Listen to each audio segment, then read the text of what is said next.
My name is Daniel Miller, 38 years old, high school English teacher, father to an 8-year-old daughter who thinks dinosaurs secretly rule the world.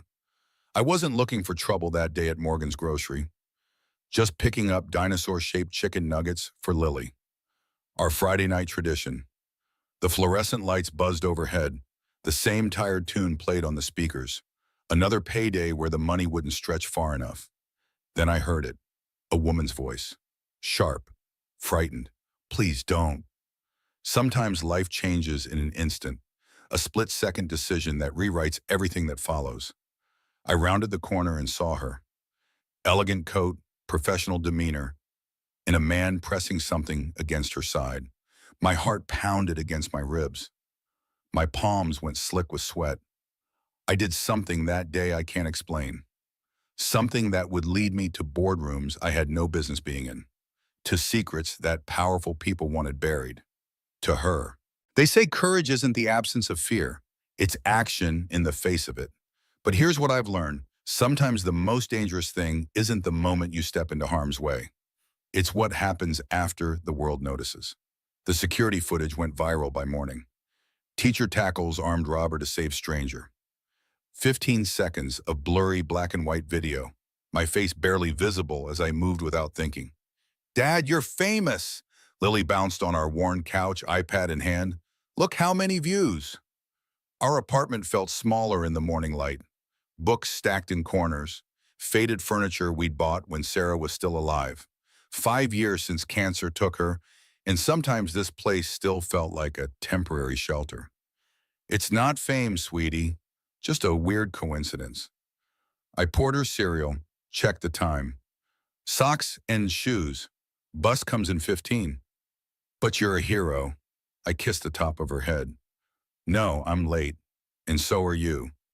The Roosevelt High hallways echoed with whispers as I walked to my classroom. Students pointed, colleagues offered awkward thumbs-ups. Principal Grady caught me before first period. Miller, my office after school, a man of few words, never wasted time on pleasantries. The day dragged. I taught Steinbeck to sophomores who couldn't look away from their phones, explained essay structure to seniors who'd be gone in 3 months, all while wondering if I was about to be reprimanded for bringing unwanted attention to the school. My red pen tapped against ungraded papers, the same pen I'd used for 5 years. Sarah had given me a set when I got my teaching license. Red for corrections, she'd said, but don't forget to find what they do right. Only one pen remained, the ink nearly gone. 3:30 came. Grady's office smelled of coffee and disinfectant. Quite a stunt, Miller. He leaned back in his chair. Not every day one of my teachers makes the news. Not a stunt, sir. Just reacted. Well, someone wants to meet you. Wouldn't take no for an answer. The door opened before I could ask who. And there she was, the woman from the store. Different now, composed, a tailored navy suit, short dark hair framing a face with sharp cheekbones and sharper eyes. Mr. Miller, her voice carried authority without effort. Clara Walker, I've wanted to thank you properly. My throat went dry. I stood suddenly aware of my wrinkled shirt, the coffee stain on my tie. No thanks necessary, Ms. Walker. Anyone would have. That's patently false. She extended a manicured hand. 3 people recorded the incident. No one else intervened. Her grip was firm, professional. I noticed a thin scar across her knuckles. Daniel saved my life. She turned to Grady. The man had a knife. Would you give us a moment? Grady left his own office without hesitation. Something about this woman commanded rooms. Please sit. She took Grady's chair, leaving me the worn seat across the desk. Role reversal complete. I apologized for the intrusion, but I wanted to understand the man behind the action. She studied me with an intensity that made my collar feel tight. You teach English literature? Not a question. She'd done her research. Yes, going on 12 years. And you're raising a daughter alone. My shoulders tensed. My personal life isn't. I'm not prying, Mr. Miller. I'm contextualizing. She placed a business card on the desk. Heavy stock, embossed lettering. I'm the executive director of the Walker Educational Foundation. The name registered immediately. The Walker Foundation owned half the private schools in the state, funded educational initiatives worth millions. Their headquarters downtown was a gleaming tower of glass and ambition. We specialize in educational innovation for disadvantaged youth, she continued. Our latest initiative focuses on emotional intelligence and conflict resolution. My fingers found my red pen, twirling it unconsciously. That's commendable. Small talk with wealthy benefactors wasn't my strength. Tell me, Mr. Miller, what made you run toward danger rather than away? The question hung between us, my pen stilled. Instinct, I guess. I don't believe that. She leaned forward. You assessed the situation, made a decision, executed with precision. That's not mere instinct. The room felt warmer. Outside, the dismissal bell rang. Students' voices filled the hallway. I was a crisis counselor before teaching. The words came reluctantly. University program for at-risk youth. After the campus shooting in 2010, understanding flickered in her eyes. The Richardson tragedy. 3 students dead, 14 injured. My voice sounded distant to my own ears. I worked with survivors for 2 years afterward. So you're trained in trauma response and de-escalation. She nodded as if confirming a theory. And threat assessment. That was a lifetime ago. Skills like that don't fade, Mr. Miller. They become instinct. The pen twirled faster between my fingers, a nervous habit Sarah used to tease me about. What do you want, Ms. Walker? Direct. I appreciate that. A smile touched her lips, but not her eyes. I want to offer you a position. A startled laugh escaped me. I have a position. One that utilizes perhaps 10% of your capabilities. She didn't blink. The foundation needs someone with your specific background for our pilot program at Westfield Academy. Westfield, the most prestigious private school in the city, where tuition costs more than my annual salary. You don't know my capabilities. I know enough. She opened a leather portfolio. You have a master's in educational psychology, published 2 papers on conflict resolution in academic settings, received commendations for your work after Richardson. My throat tightened. You've been investigating me. Researching an investment. She closed the portfolio. The position is student wellness coordinator, developing protocols for identifying troubled students, creating intervention strategies, training faculty. I'm not interested in leaving Roosevelt. The lie tasted bitter. My students need me here. Admirable. But how much does Roosevelt pay you, Mr. Miller? The bluntness of the question made me flinch. That's not relevant. It's entirely relevant to your daughter's future. Her tone softened fractionally. The position pays $95,000 annually, plus benefits. Full college scholarship for your daughter when the time comes. The number hit like a physical blow. More than double my current salary, enough to move us from our cramped apartment, enough for Lily's dance lessons, for savings, security. My fingers tightened around the pen, the plastic creaked. Why me? You must know dozens of qualified professionals. Her expression changed. Something personal flickered beneath the professional veneer. Have you ever heard of Michael Walker? The name sounded vaguely familiar. I shook my head. My younger brother. She opened her phone, showed me a photo of a young man in graduation robes. 10 years ago, he was failing out of high school, angry, troubled, until a first-year teacher took an interest. The face registered suddenly. Skinnier then, hair longer, attitude like a shield. Mike? Disbelief colored my voice. Mike was your brother? She nodded.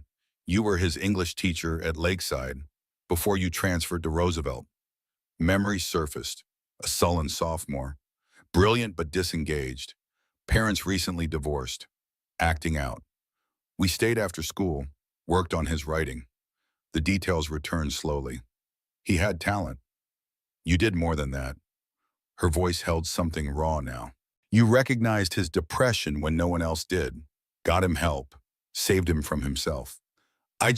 You saw him when he was invisible. She interrupted. He's a published author now. Has a family. A life he might never have had. The revelation settled heavily between us. I remembered the troubled boy. Had no idea what became of him after I left. You've been making extraordinary impacts in ordinary circumstances, Mr. Miller. She stood, smoothing her suit jacket. I'm offering you extraordinary circumstances to match. My mind raced. The opportunity seemed impossible. Too perfect, too convenient. This isn't just about your brother, is it?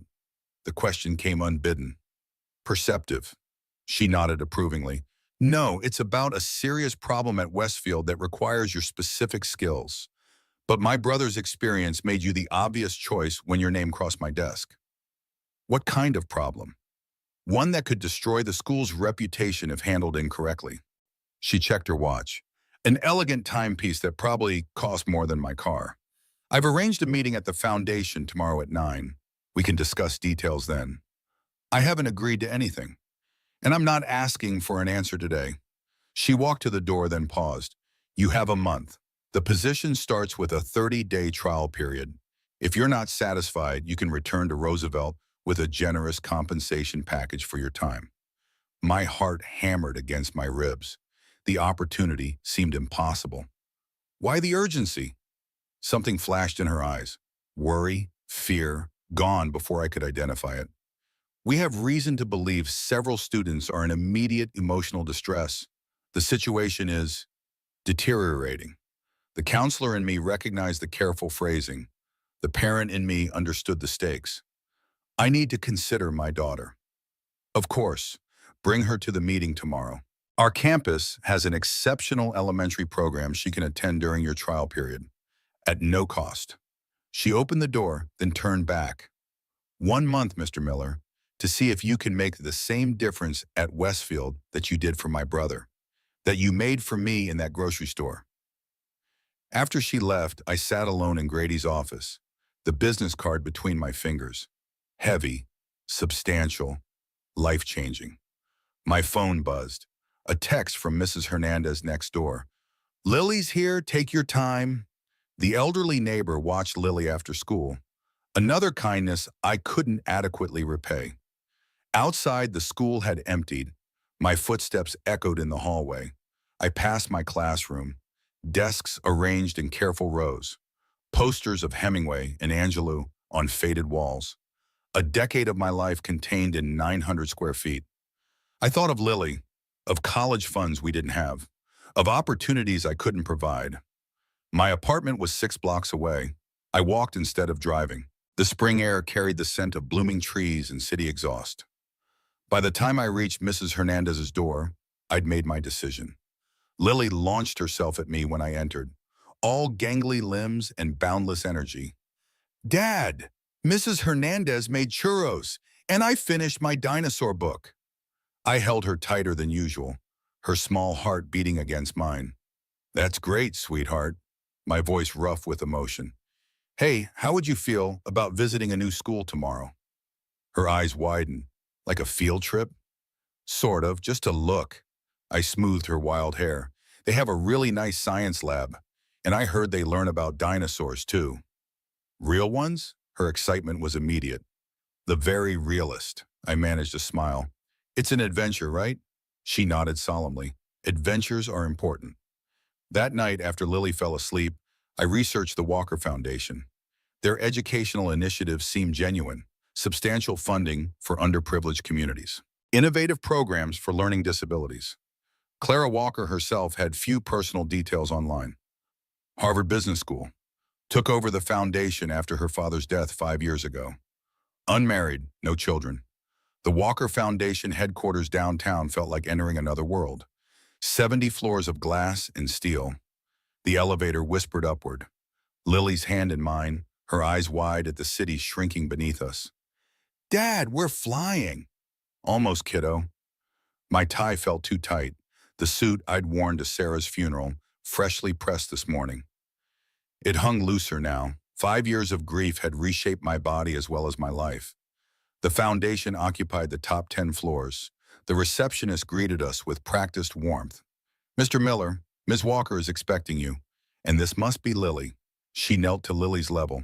We have a special tour for you while your dad talks boring grown-up stuff. Would you like to see our virtual dinosaur exhibit? Lily looked at me, seeking permission, already vibrating with excitement. "It's okay, sweetheart. I'll be right here." A young woman appeared to escort her. Lily gave me a quick hug before racing off, already chattering about Triceratops facts.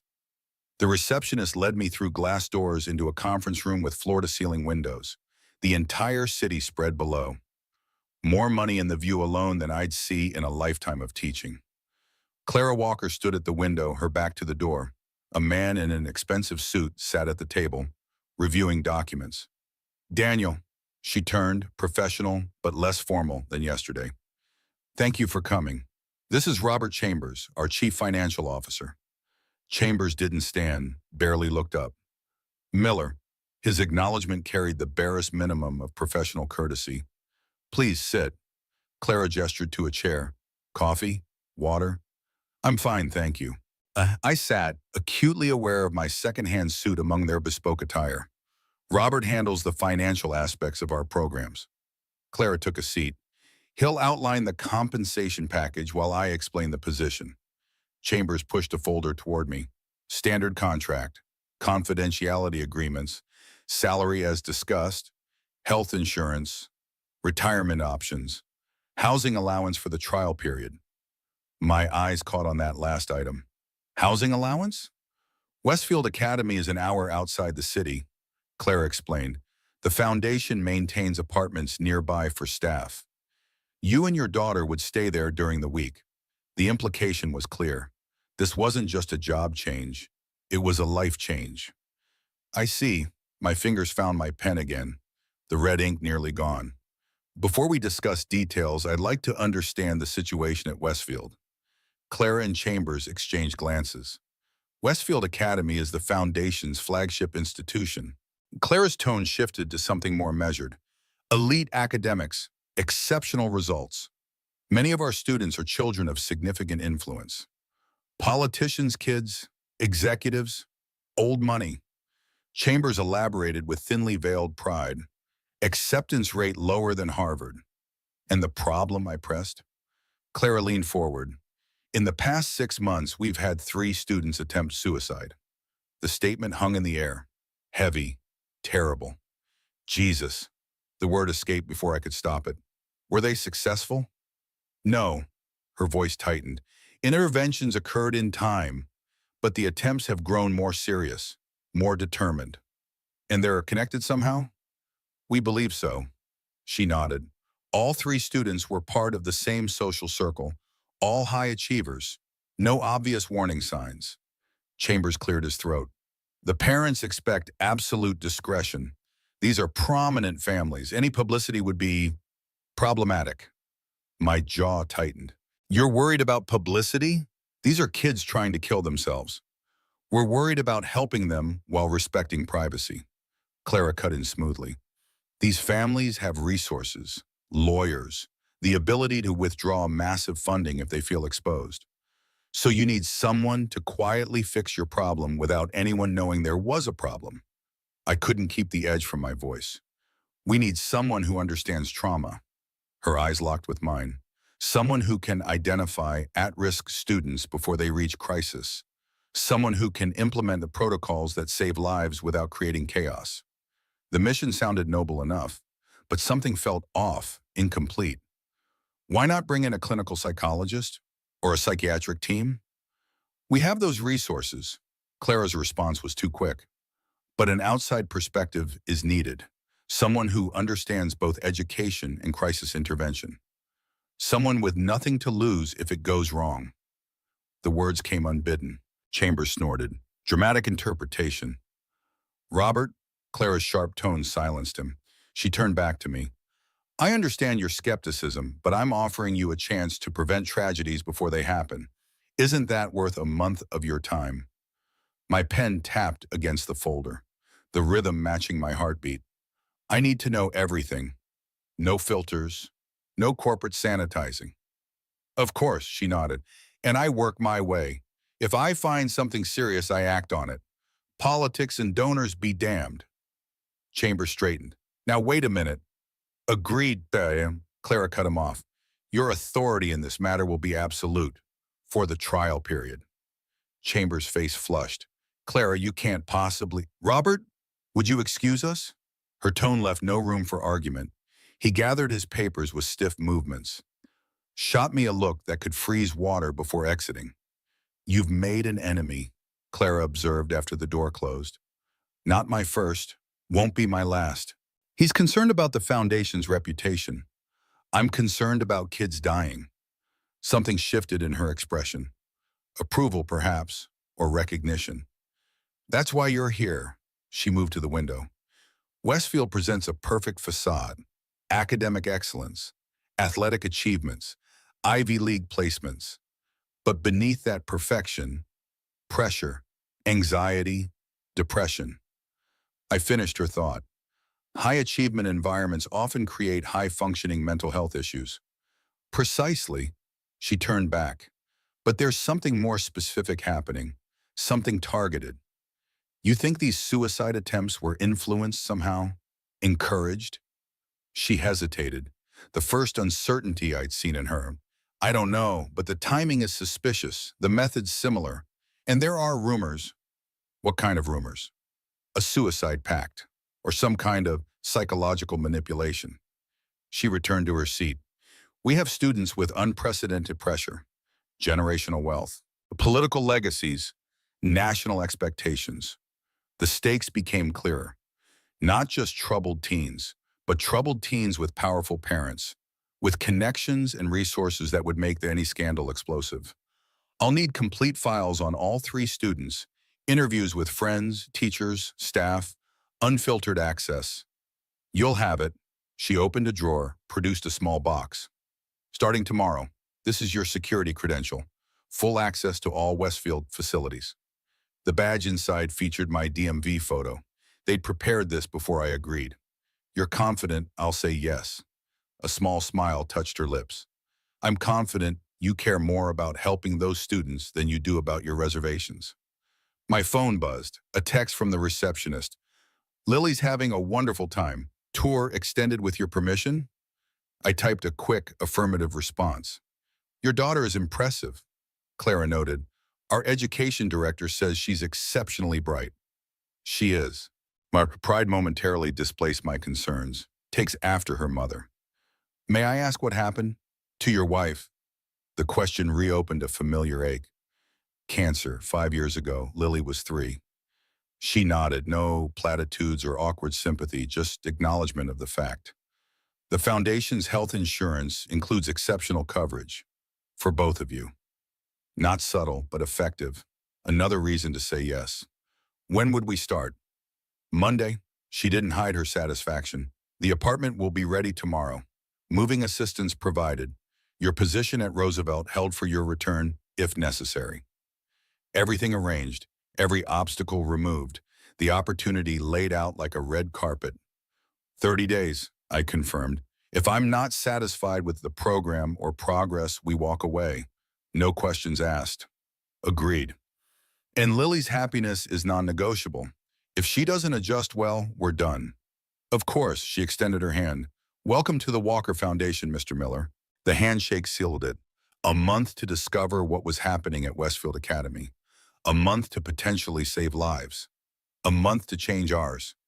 Lily burst into the room minutes later, eyes bright with excitement. Dad, I saw a full-size Tyrannosaur skeleton, and they have a science lab where kids can dig for fossils. Clara smiled, a genuine expression that transformed her face. Would you like to attend school there, Lily? Just for a little while? Lily looked between us, sensing adult decisions had been made. Like, instead of my school? Just for a month. I knelt to her level. Dad's going to help some students there, and you'd get to learn in their special classrooms. Will I make friends? The question carried more weight than she knew. Lily struggled socially since Sarah died, preferred books and dinosaurs to playground politics. I bet you will. I brushed hair from her forehead. And if you don't like it, we go home. Deal? She considered this with all the seriousness an 8-year-old could muster. Deal. She offered her hand like she'd seen adults do. The weekend passed in a whirlwind of packing and preparation. The foundation sent movers for our essentials. The apartment near Westfield proved to be a modern 2-bedroom with views of wooded campus grounds. Fully furnished, stocked refrigerator, twice the size of our city apartment. "Dad, my room has stars on the ceiling," Lily called from down the hall. "They glow in the dark." I stood at the window Sunday evening, watching the sun set behind centuries-old oak trees, the campus buildings visible in the distance, Gothic architecture housing generations of privilege and expectation. My phone rang, Clara's number. "Just checking that you're settled in," her voice carried through the speaker. "Everything satisfactory?" "More than, thank you." "Excellent. There's a faculty breakfast at 7:30 tomorrow. Chance to meet your colleagues before the day begins." "We'll be there, P.T.M." A pause. "Daniel, thank you for taking this on. Whatever we find, whatever's happening, these students need someone like you." The sincerity in her voice was unexpected. "You don't really know me, Clara." "I know enough." The line went quiet for a moment. "My brother said you were the only teacher who ever asked if he was okay. Not how his grades were, not why his homework was late, just if he was okay." The memory surfaced. A rainy afternoon, an empty classroom, a troubled boy with haunted eyes. Sometimes that's all it takes. My voice rougher than intended. Someone asking the right question. "Yes." Her response barely audible. "Well, I'll see you tomorrow, Daniel. Good night." I slept poorly that night, dreams filled with shadowed hallways and faceless students, the red pen in my hand writing warnings no one would read. Monday morning arrived with perfect spring weather. Lily bounced with nervous energy as we drove through ornate gates onto Westfield's campus. The school resembled a small college, manicured lawns, historic buildings, tennis courts and a gleaming athletic center visible beyond. Students moved between buildings in crisp uniforms. Range Rovers and Mercedes SUVs lined the circular drive where parents dropped off younger children. "It looks like Hogwarts," Lily whispered as we parked, "but without the pointy hats." "Just as magical, though." I squeezed her hand. "Ready for an adventure?" She nodded, suddenly solemn. "Ready." The main administration building housed a wood-paneled faculty lounge where breakfast was underway. Conversations paused as we entered. 24 faces turned to assess the newcomers. Clara approached immediately, professional but welcoming. "Daniel, Lily, perfect timing." She guided us forward. "Everyone, this is Daniel Miller, our new student wellness coordinator, and his daughter Lily, who will be joining Mrs. Abernathy's third-grade class." Polite nods, curious glances. One woman stepped forward with genuine warmth. "Helen Abernathy," gray-haired, kind-eyed. "You must be my new dinosaur expert. Clara tells me you know everything about Triceratops." Lily's shyness momentarily dissolved. "They're herbivores with 3 horns and a frill for protection." "Fascinating. We're studying prehistoric life this month." Mrs. Abernathy extended her hand to Lily. "Would you like to see our classroom before school starts? We have a special fossil collection." Lily looked up at me, seeking permission. "Go ahead, sweetheart.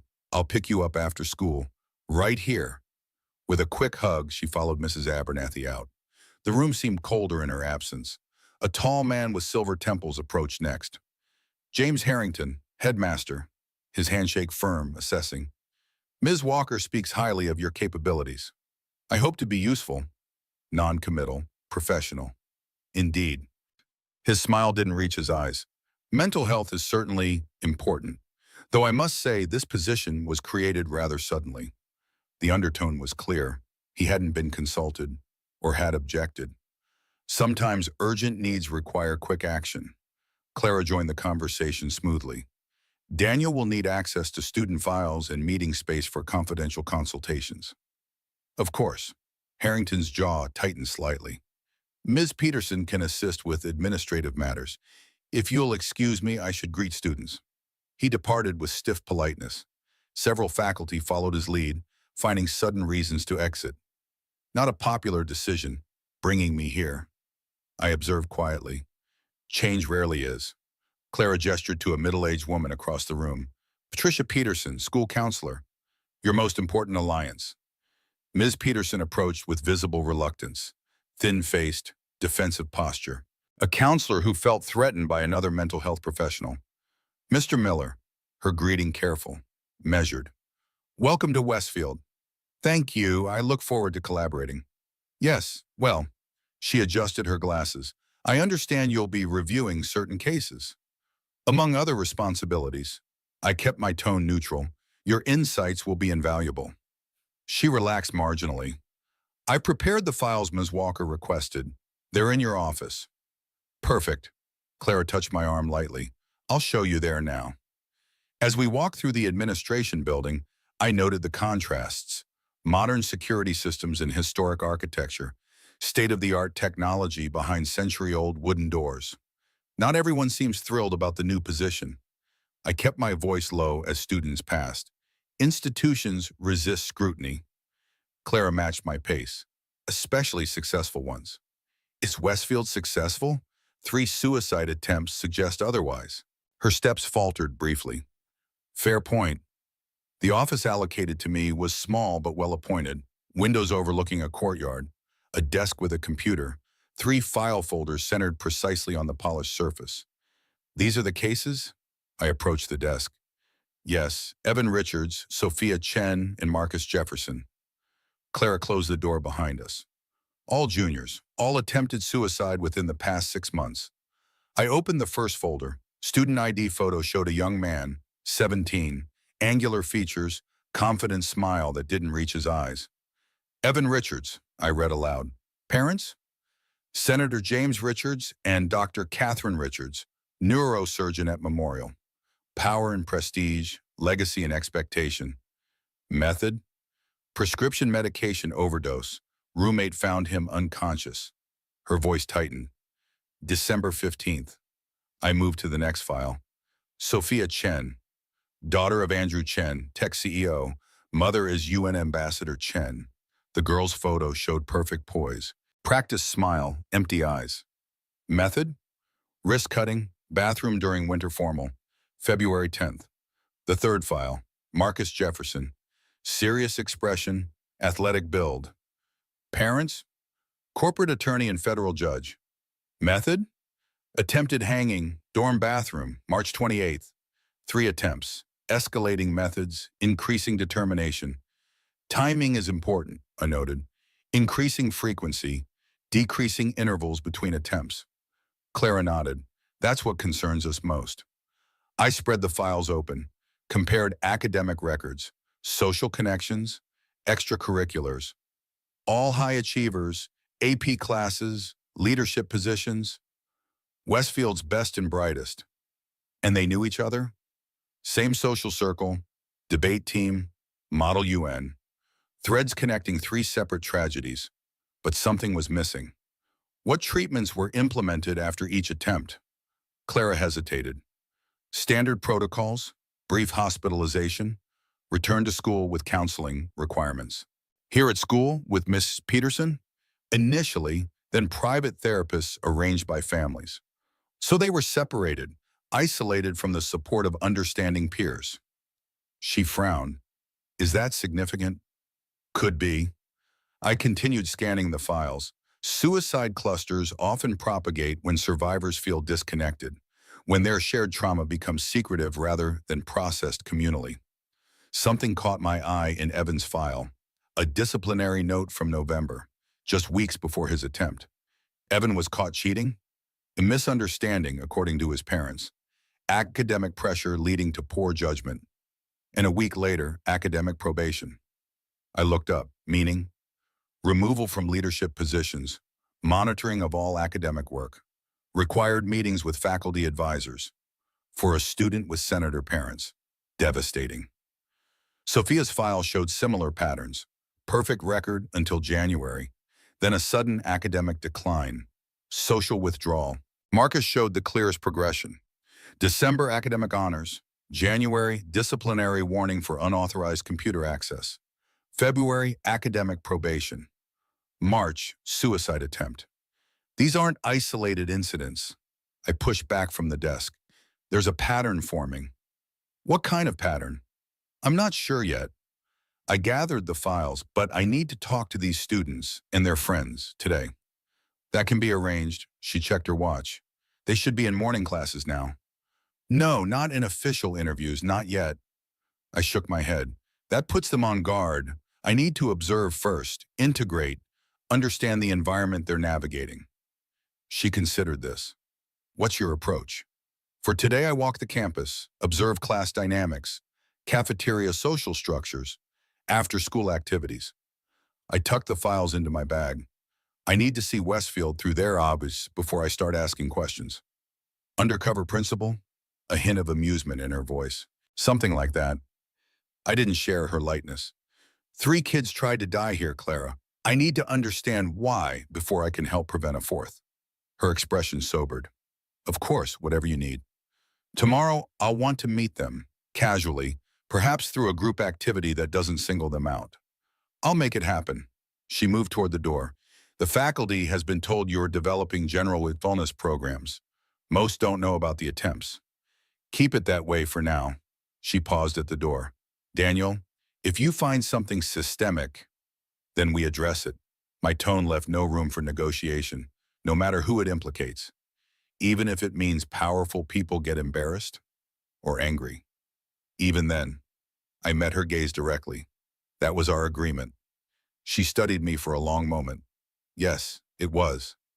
After she left, I stood at the window watching students cross the courtyard below. Pristine uniforms, confident strides, the appearance of privilege and promise. But somewhere among them walked 3 who had decided life wasn't worth continuing, and possibly more who were considering the same choice.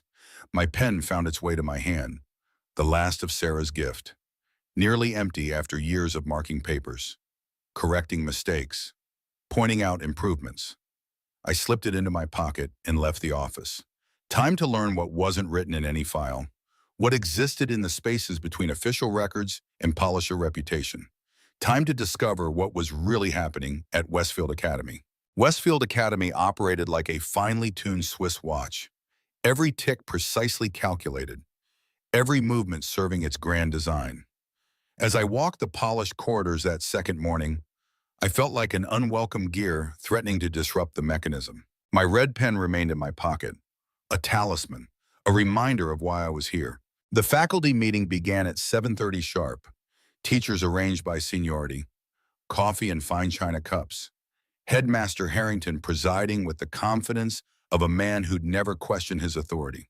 Before we begin regular business, Harrington gestured toward me, Mr. Miller would like to share the parameters of his initiative. The pause before initiative spoke volumes, not a program, not a priority, a temporary inconvenience to be tolerated. I stood, feeling the weight of skeptical gazes. Thank you, Headmaster. I'll be brief. Brevity, the one virtue universally appreciated at Westfield. The Student Wellness Initiative aims to identify pressure points within our educational environment and develop protocols to support students experiencing distress. Professor Reynolds, Mathematics Department Chair, silver-haired and stern, raised a manicured hand. What specific pressure points concern the Foundation? The question carried the faintest trace of contempt. I'd faced this before, academic traditionalists who viewed mental health as a modern indulgence. Academic anxiety, social isolation, identity development under high-performance expectations. I kept my tone neutral. These aren't unique to Westfield, but they require specialized approaches in elite environments. Westfield students are selected for their resilience, Reynolds countered. They're expected to manage pressure. Even resilient systems have breaking points, Professor. I held his gaze. My goal is to identify those points before they fracture. Harrington cleared his throat. Mr. Miller will be observing various student activities and may request brief interviews with faculty. Your cooperation is appreciated. The dismissal was implicit. I sat as Harrington transitioned to budget considerations. Task acknowledged. Priority established. Minimal. After the meeting, I intercepted Patricia Peterson in the hallway. The school counselor's thin frame seemed perpetually braced against an unseen wind. Ms. Peterson, I was hoping to review your protocols for identifying at-risk students. Her smile tightened. Of course, though I should mention our students present differently than what you might be accustomed to in public schools. How so? Westfield students rarely demonstrate obvious distress. Their conditioning prevents it.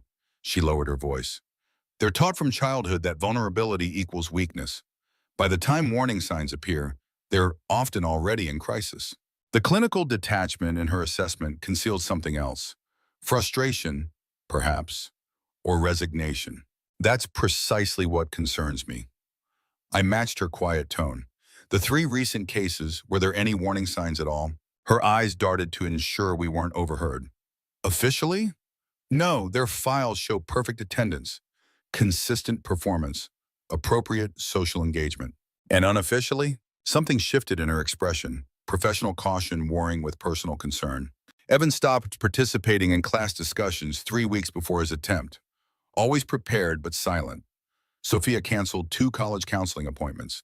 Marcus started arriving exactly on time to classes rather than his usual 5 minutes early. She shook her head. Microscopic changes, invisible unless you're looking for them. But you noticed. I did. Bitterness crept into her voice. For all the good it did, I flagged all 3 to administration. Was told they were managing pre-college anxiety appropriately and to continue monitoring without intervention. The implication hung between us. She'd identified warning signs, raised alarms, been overruled. Who made that determination? Above my clearance. Her professional mask slipped back into place. I should prepare for my first appointment. My files on standard protocols are available through the secure server. Your foundation credentials should provide access. She walked away, shoulders squared against the weight of knowledge she couldn't act upon. The morning unfolded in careful observation. I moved between classrooms like a ghost. Advanced placement literature, multivariable calculus, Mandarin Chinese. In each, I noted the same patterns. Perfect posture, raised hands, articulate responses delivered with practiced confidence. But beneath this choreographed performance of academic excellence, subtler dynamics emerged. The slight tremor in a sophomore's hand as she explained Hamlet's indecision, the tightness around a senior's eyes when his calculus solution was questioned, the precisely modulated breathing of a girl receiving back a test with a 97% marked in red. These weren't typical teenage anxieties. This was performance pressure refined to an art form. During lunch period, I positioned myself at a corner table in the dining hall, not the institutional cafeteria of public schools. At Westfield, lunch was served on china plates. Classical music played softly through hidden speakers. Students conversed in modulated tones that never approached the raucous energy of typical teenagers. My attention focused on the table where I'd seen Sophia and Marcus yesterday. Today, all 6 members of their group were present, their body language distinct from surrounding tables, slightly more authentic, shoulders marginally more relaxed.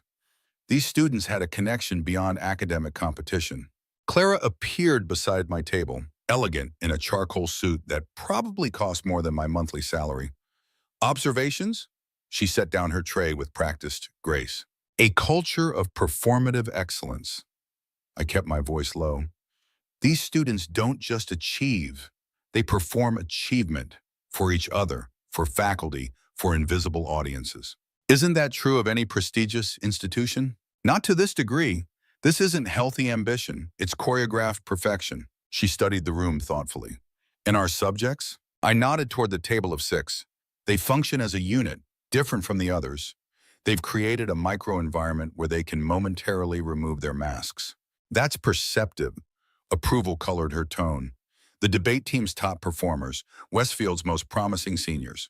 And 3 of them attempted suicide within months of each other. Clara's expression tightened. Have you formed any theories? Several, none conclusive. I watched as James Cooper, the apparent leader of the group, leaned in to share something that made the others laugh. Genuine amusement briefly transforming their faces. I need to observe them in their element. The debate practice this afternoon will help. It's arranged. Room 217, 4 o'clock. She checked her watch. I have a foundation call. Keep me updated. As she departed, I noticed Mia Harrington, the headmaster's daughter I'd met in the library, watching our interaction from across the room. Her gaze analytical, assessing. When our eyes met, she didn't look away. Simply nodded once before returning to her conversation. After lunch, I accessed the secure server from my temporary office. Ms. Peterson's student welfare protocols were exactly as expected. Standard assessment and tools, intervention flowcharts, resources for parents, all textbook approaches to adolescent mental health. What interested me more were the gaps. No protocols for managing academic pressure specifically, no specialized approaches for high-achieving students, No recognition that Westfield's environment might itself contribute to psychological distress. More telling were the intervention records. Searching the secure database, I found minimal documentation of actual interventions. Despite Ms. Peterson's claim of flagging concerns about Evan, Sophia, and Marcus, no official record existed. Either she had fabricated her warning or someone had removed it from the system. The afternoon passed in further observation. By 3:30, I'd constructed a mental map of Westfield's social ecosystem, the explicit hierarchy of achievement, the implicit boundaries between legacy students and scholarship recipients, the careful performance of faculty who were themselves products of similar institutions. At 4 o'clock, I positioned myself in room 217 before the debate team arrived. A notepad open, administrative work as cover, the red pen poised above paper. They entered together, 6 students moving with the comfortable synchronicity of long association. James Cooper led the group, his confidence not the manufactured bravado of most Westfield students, but something more innate. Genuine leadership rather than performed authority. Sophia Chen entered next, laughing at something Marcus Jefferson said. Her sleeve rode up momentarily, revealing the faint white line on her wrist, the physical reminder of internal pain. All 6 paused briefly upon noticing me, micro-expressions flashing across their faces. Surprise, wariness, calculation. Hello. Sophia recovered first, professional courtesy immediately in place. Are you observing today's practice? Just catching up on paperwork. I offered a neutral smile. Don't mind me. Professor Landon, the debate coach, arrived last. Tweed jacket, distracted manner. Carry on as usual. Today's topic is on the board. The debate resolution made me pause.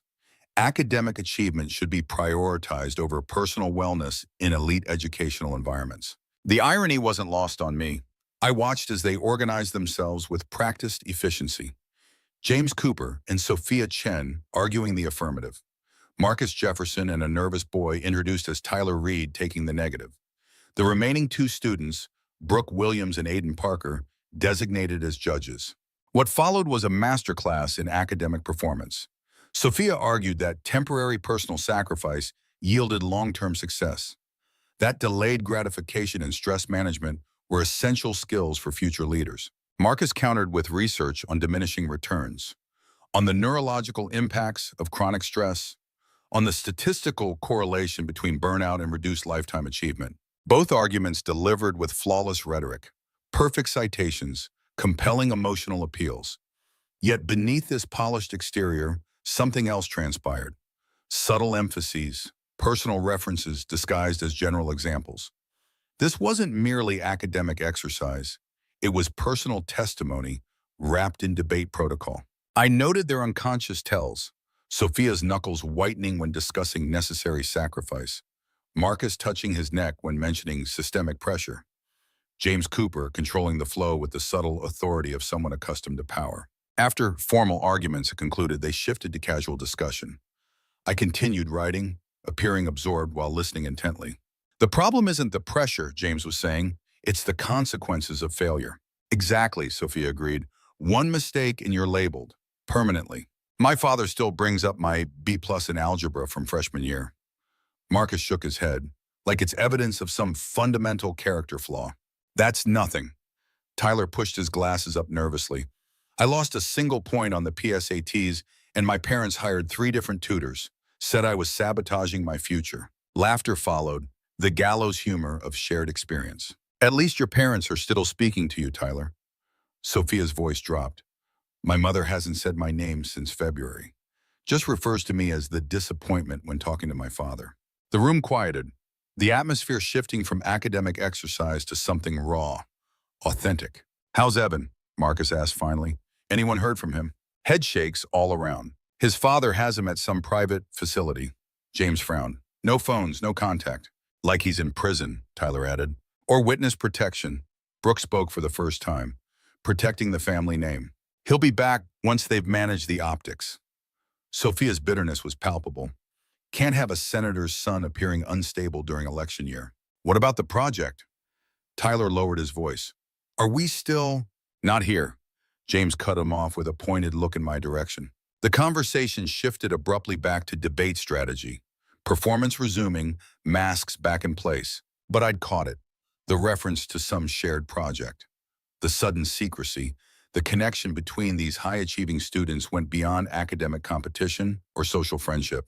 When the session ended, I remained seated, appearing absorbed in work as they gathered their things. As they filed out, Sophia lingered, arranging papers until the others had left.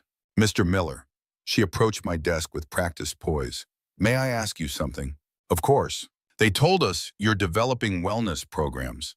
That's not really why you're here, is it? Direct. Perceptive. I decided honesty might yield more than evasion.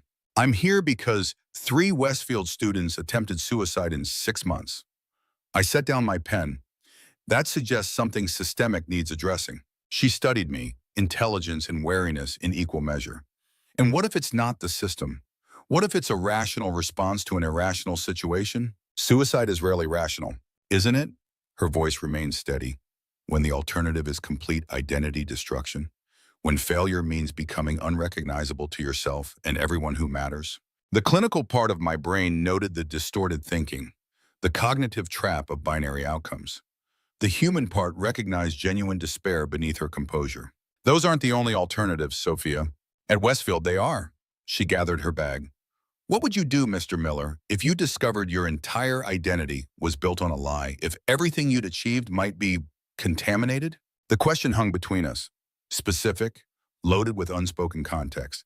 I want to understand the truth. I held her gaze, no matter how uncomfortable. Something shifted in her expression, a calculation, a decision. The Rose Garden, behind the Science Building, 7 o'clock. She moved toward the door. If you're serious about understanding. After she left, I texted Clara. Need to stay late tonight. Can Lily stay with you until 8? The response came quickly. Of course. She and my assistant are baking cookies. The hours between debate practice and the meeting with Sophia gave me time to review my observations. The references to a project, the shared experience of parental pressure, the way they protected each other in conversation. At 6:30, I called Lily. Daddy, Miss Clara has a dog. His name is Einstein, and he knows tricks. Relief flooded through me at her excitement. That sounds amazing, sweetheart. Are you having fun? We made chocolate chip cookies, and Ms. Clara says I can help feed Einstein dinner. Wow, lucky you. I'll pick you up soon, okay? Just have to finish some work. Okay, Ms. Clara says to tell you Einstein will protect me. After hanging up, I made my way to the Rose Garden. The spring evening carried the scent of blooming flowers.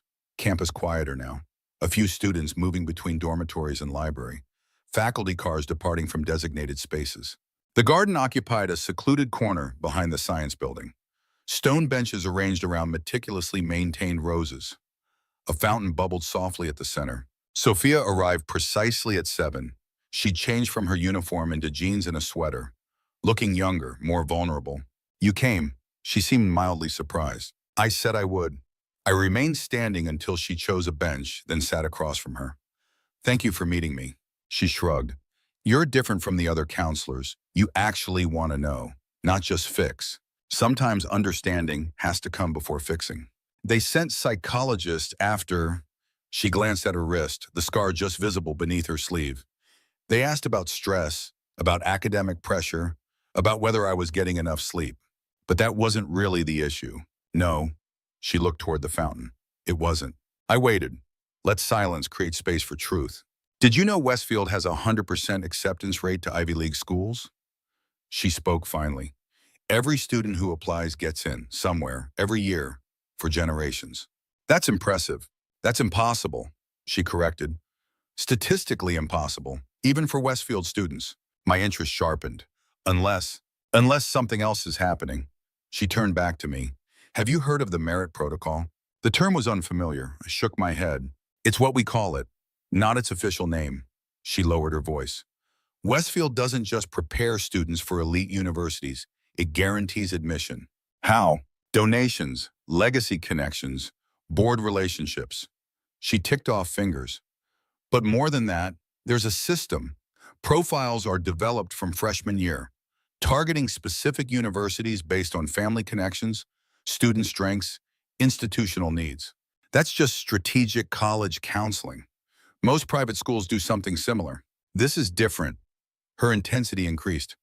Westfield doesn't just advise, it engineers outcomes. essays written by professional consultants, recommendation letters with specific coded language, application packages reviewed by former admissions officers on retainer. That's unethical but not illegal. It goes further. She glanced around, ensuring privacy. Test scores are altered, not dramatically, just enough. Service projects created specifically to fill resume gaps. Awards manufactured through friendly competitions. The accusations were serious, potentially career-ending for administrators if true. That's a significant claim, Sophia. Do you have evidence? We were working on it, Evan, Marcus, and I. Her voice dropped further. Along with James, Tyler, and Brooke. We called ourselves the Merit Committee. A joke at first, then something more. What changed? We found files, spreadsheets tracking admissions packages against outcomes, notes about adjustments to standardized tests, records of donations timed precisely to application reviews. My heart hammered against my ribs. This wasn't just about academic pressure or teenage anxiety. This was potential fraud on an institutional scale. Where are these files now? That's the problem. Her composure cracked slightly. Evan had them on an encrypted drive. After his attempt, his father took everything, computers, phone, notebooks. And that's why he's not back at school. She nodded. Senator Richards discovered what we were investigating. Not everything, but enough. He's protecting the system, not his son. Why would he protect something corrupt? Because he benefited from it, like all the legacy families. Bitterness sharpened her words. The merit protocol has existed for decades. Generations of Westfield graduates accepted to institutions where they don't belong, building networks, gaining influence, perpetuating privilege. The scope of her accusation expanded beyond academic fraud to systemic corruption across generations. If true, it implicated not just Westfield, but potentially hundreds of successful alumni in positions of power. What were you planning to do with this information? She hesitated. Originally, publish it in the school paper, expose the hypocrisy. But then we realized the implications for ourselves, our families, everyone connected to Westfield. She touched her wrist unconsciously. My parents' positions, Marcus's family reputation. The foundations of our lives are built on achievements that might not be entirely earned. The picture clarified. 3 students discover their accomplishments might be tainted, their futures built on fraudulent foundations, their identities constructed around excellence that may be manufactured rather than earned. For high-achieving teenagers already under immense pressure, such a revelation could be devastating. So the suicide attempts, we realized we were trapped. Her voice wavered. Expose the system and destroy ourselves. Stay silent and live as frauds. Either way, everything we thought we were, exceptional, elite, deserving, collapsed. And now Evan is isolated. Marcus is pretending nothing happened. And she shrugged, performing, like always. What about the others, James, Tyler, Brooke? They're scared. James thinks we should all just focus on graduation and forget what we found. Tyler follows whatever James decides. Brooke is transferring next semester. But you're still thinking about it. She met my gaze directly. Wouldn't you if you discovered your entire identity was potentially built on lies? Before I could answer, a security guard rounded the corner, flashlight sweeping the garden. Campus buildings are closed to students after 7, Miss Chen. His tone was polite but firm. You should return to your dormitory. Of course, just finishing a conversation with Mr. Miller. She stood with practiced ease, mask immediately in place. Thank you for the guidance on my college essay, sir. The performance was flawless. The transition from vulnerable teenager to polished Westfield student, seamless. I'll escort you to your dormitory. The guard nodded to me. Evening, sir. Good night, Sophia. I kept my tone professional. Consider what we discussed about narrative structure. She nodded once, understanding the need for discretion. As they walked away, I remained on the bench, processing what I'd learned. If Sophia's accusations were true, Westfield wasn't just pressuring students to excellence. It was potentially engaging in systematic fraud to guarantee outcomes that maintained its reputation. Students weren't just feeling the weight of high expectations, they were discovering their achievements might be artificially inflated. For teenagers whose identities were built around genuine excellence, such a revelation would be psychologically devastating. Not just pressure, but existential crisis. I needed to verify her claims. Needed evidence beyond one student's accusations. But more immediately, I needed to ensure the safety of these 6 students caught between exposing corruption and preserving their futures. As I walked back to my car, my phone rang. Clara's number. Daniel. Her voice carried controlled urgency. You need to come to my house immediately. What's happened? Not over the phone, 42 Oakwood Lane. The gate code is 1724. The call disconnected. I drove through darkening streets, following GPS to a gated community 10 minutes from campus. Clara's house stood apart from neighbors. Modern architecture. Strategic lighting highlighting manicured landscaping. The front door opened as I approached. Clara's expression grim. What's happened? I asked as she led me inside. Evan Richards attempted suicide again, 2 hours ago. The news hit like physical impact. Is he alive? Barely. His father found him in time. She led me to a home office where Einstein, a gray standard poodle, lay on a cushion beside Lily. My daughter slept peacefully, the dog watching over her. She's fine. Clara anticipated my concern. Fell asleep watching a movie, doesn't know anything's wrong. The office featured multiple screens displaying news sites, email, and what appeared to be internal Westfield systems. How did you hear about Evan? I set down my bag. Senator Richards called me directly. He's contained the situation for now. No ambulance, private medical team. She poured 2 fingers of scotch into a crystal glass, offered it to me. But he's demanding answers. About what his son said before losing consciousness. She took a long sip from her own glass. Apparently, Evan left a note, mentioning something called the Merit Protocol. My blood chilled. He exposed it? Clara's eyes sharpened.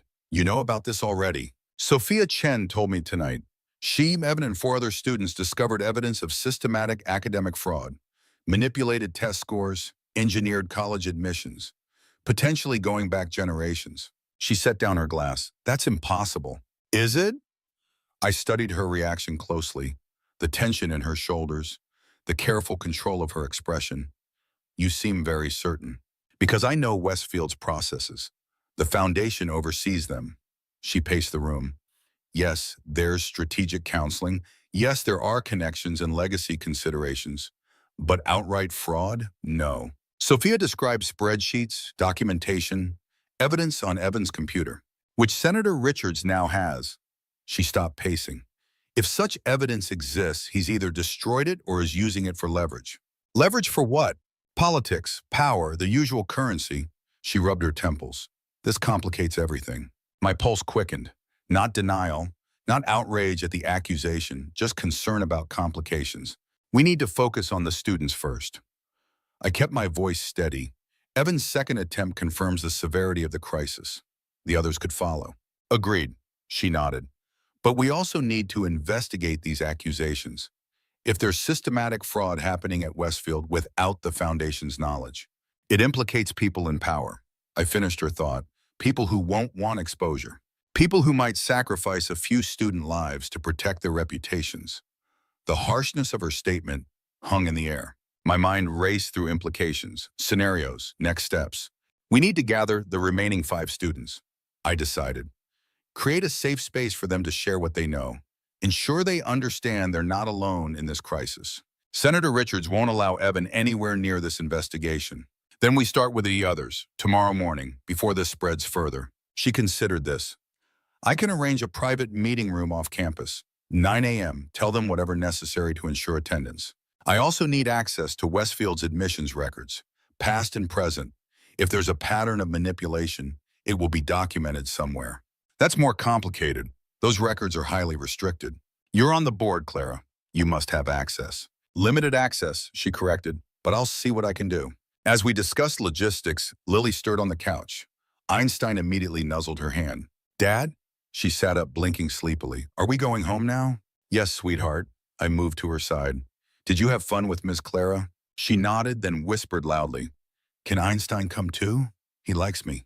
Clara smiled, the first genuine expression since my arrival. Einstein needs to stay here, but you can visit him again, I promise. As I carried Lily to the car, Clara stopped me at the door. Daniel, if these accusations are true, it changes everything, not just for Westfield, for potentially hundreds of alumni in positions of influence. I know. The foundation could be implicated, my family's legacy. Are you asking me to proceed differently? I held her gaze. To protect institutions over students? No, her answer came firmly. I'm warning you that others will make that choice without hesitation. Be careful who you trust with this information. Including you? The question slipped out before I could reconsider. She didn't flinch. Especially me. My name is on the foundation. My brother went through Westfield's system. Everything I've built could be questioned. The honesty was unexpected, appreciated. I'll remember that. One more thing. She glanced at Lily, ensuring she couldn't hear. If these students discovered what you're describing, they're in more danger than just self-harm. People protect power at any cost. The warning settled heavily as I drove back to the apartment. Lily asleep in the back seat. The implications expanding beyond academic fraud to potential external threats. 6 students had discovered something that could unravel generations of privilege and power. One had already attempted suicide twice. The others were performing normalcy while questioning their entire identities. And somewhere within Westfield's perfect walls, someone knew they were investigating. Someone with everything to lose if they succeeded. That night, as Lily slept in her new bedroom, I sat at the dining table reviewing everything I'd learned. The files on the 3 survivors. My observations of the campus culture. Sophia's allegations about the merit protocol. If true, this wasn't just about student wellness anymore. This was about systemic corruption, about powerful people maintaining their positions through fraudulent means, about teenagers caught in an impossible ethical dilemma. My phone chimed with a text message from an unknown number. Be careful, they're watching. The warning raised goosebumps along my arms. No identification, no context, just 7 words that confirmed my growing suspicion. This situation was more dangerous than it appeared. I checked the locks on the apartment doors. Verified the security system Claire had assured me was state-of-the-art. Peeked in on Lily, her small form peaceful in sleep, unaware of the gathering storm. Tomorrow we would gather the remaining students. Tomorrow we would begin unraveling whatever truth they had discovered. Tonight, I needed to ensure my daughter's safety and my own. Because Clara was right. If the merit protocol existed as Sophia described, powerful people would protect it. Even if it meant silencing teenagers who knew too much. Even if it meant silencing those who tried to help them. The next morning, I woke before dawn. Sleep had been fitful, interrupted by dreams of empty corridors and silent screams. The text message still haunted me. Be careful, they're watching. I made coffee, strong and black, and watched the sun rise over Westfield's manicured grounds. The campus looked peaceful in the early light. Beautiful. Prestigious. Perfect. How many layers of that perfection were fabricated? How deep did the deception go? Lily emerged from her room, rubbing sleep from her eyes. Einstein pajamas rumpled. Morning, Dad. Morning, sweetheart. I summoned a smile. Ready for your second day at Westfield? She nodded, then hesitated. Is something wrong? You look worried. Children saw what adults tried to hide, their perception unclouded by social pretense. Just thinking about work stuff. I smoothed her wild hair. Nothing for you to worry about. Is it about the sad students? Her question caught me off guard. Mrs. Abernathy said you're helping students who feel sad. Something like that. I measured my response carefully. Some students at Westfield are having a hard time. I'm trying to figure out why. She considered this with the solemn wisdom of childhood. Maybe they need dinosaur facts. Dinosaur facts always make me feel better. A laugh escaped me, genuine despite my concerns. That's an excellent suggestion. I'll keep it in mind. We arrived at campus early. I walked Lily to Mrs. Abernathy's classroom, then headed to my temporary office. Before meeting with the students, I needed more information about the merit protocol. Some verification beyond Sophia's allegations. The school's network required security credentials, which Clara had provided. I navigated through administrative files, searching for anything related to admissions processes or college placement. Most documents contained exactly what I'd expect. Standard procedures, recommendation protocols, application timelines.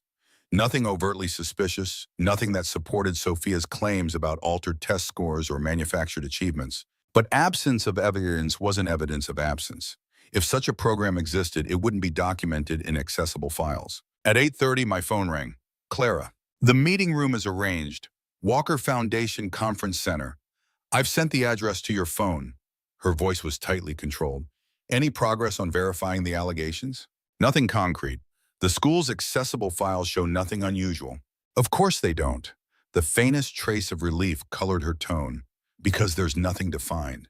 Or because it's well hidden, I countered. Have you arranged for the students to attend? Yes, all 5 will be there. I told them it was a special college preparation seminar sponsored by the foundation. Their teachers have been informed they have excused absences. Good, I'll head there now. Daniel, she hesitated. Be careful what you say to them. These are still allegations, unproven, with serious implications. I understand the stakes, Clara. I'm not sure you do. Her voice dropped. Last night, after you left, I received a call from Senator Richards. He made it very clear that any defamatory statements about Westfield's admissions processes would result in immediate legal action. He's trying to contain this. He's protecting his son and himself. She sighed. Just proceed with caution. Always do. The Walker Foundation Conference Center occupied the top floor of a downtown office building. Floor-to-ceiling windows, expensive artwork, a reception area staffed by a professionally pleasant woman who directed me to Conference Room A. Inside, the 5 students were already seated around a polished table. James Cooper, Sophia Chen, Marcus Jefferson, Tyler Reed, Brooke Williams. They looked up as I entered, expressions ranging from confusion to wariness to recognition. Mr. Miller? James spoke first. I thought this was a college preparation seminar. Not exactly. I closed the door. I asked Ms. Walker to arrange this meeting because we need to discuss something important, something concerning Evan Richards. The atmosphere in the room shifted instantly, tension crackling like static electricity. What about Evan? Marcus straightened in his chair. I met each of their gazes in turn. Evan attempted suicide again last night. Gasps, widened eyes, Brooke's hand flying to her mouth. Is he? Tyler couldn't finish the question. He's alive. His father found him in time. I took a seat at the head of the table. Before losing consciousness, he mentioned something called the merit protocol. The reaction was immediate and visceral. James paled.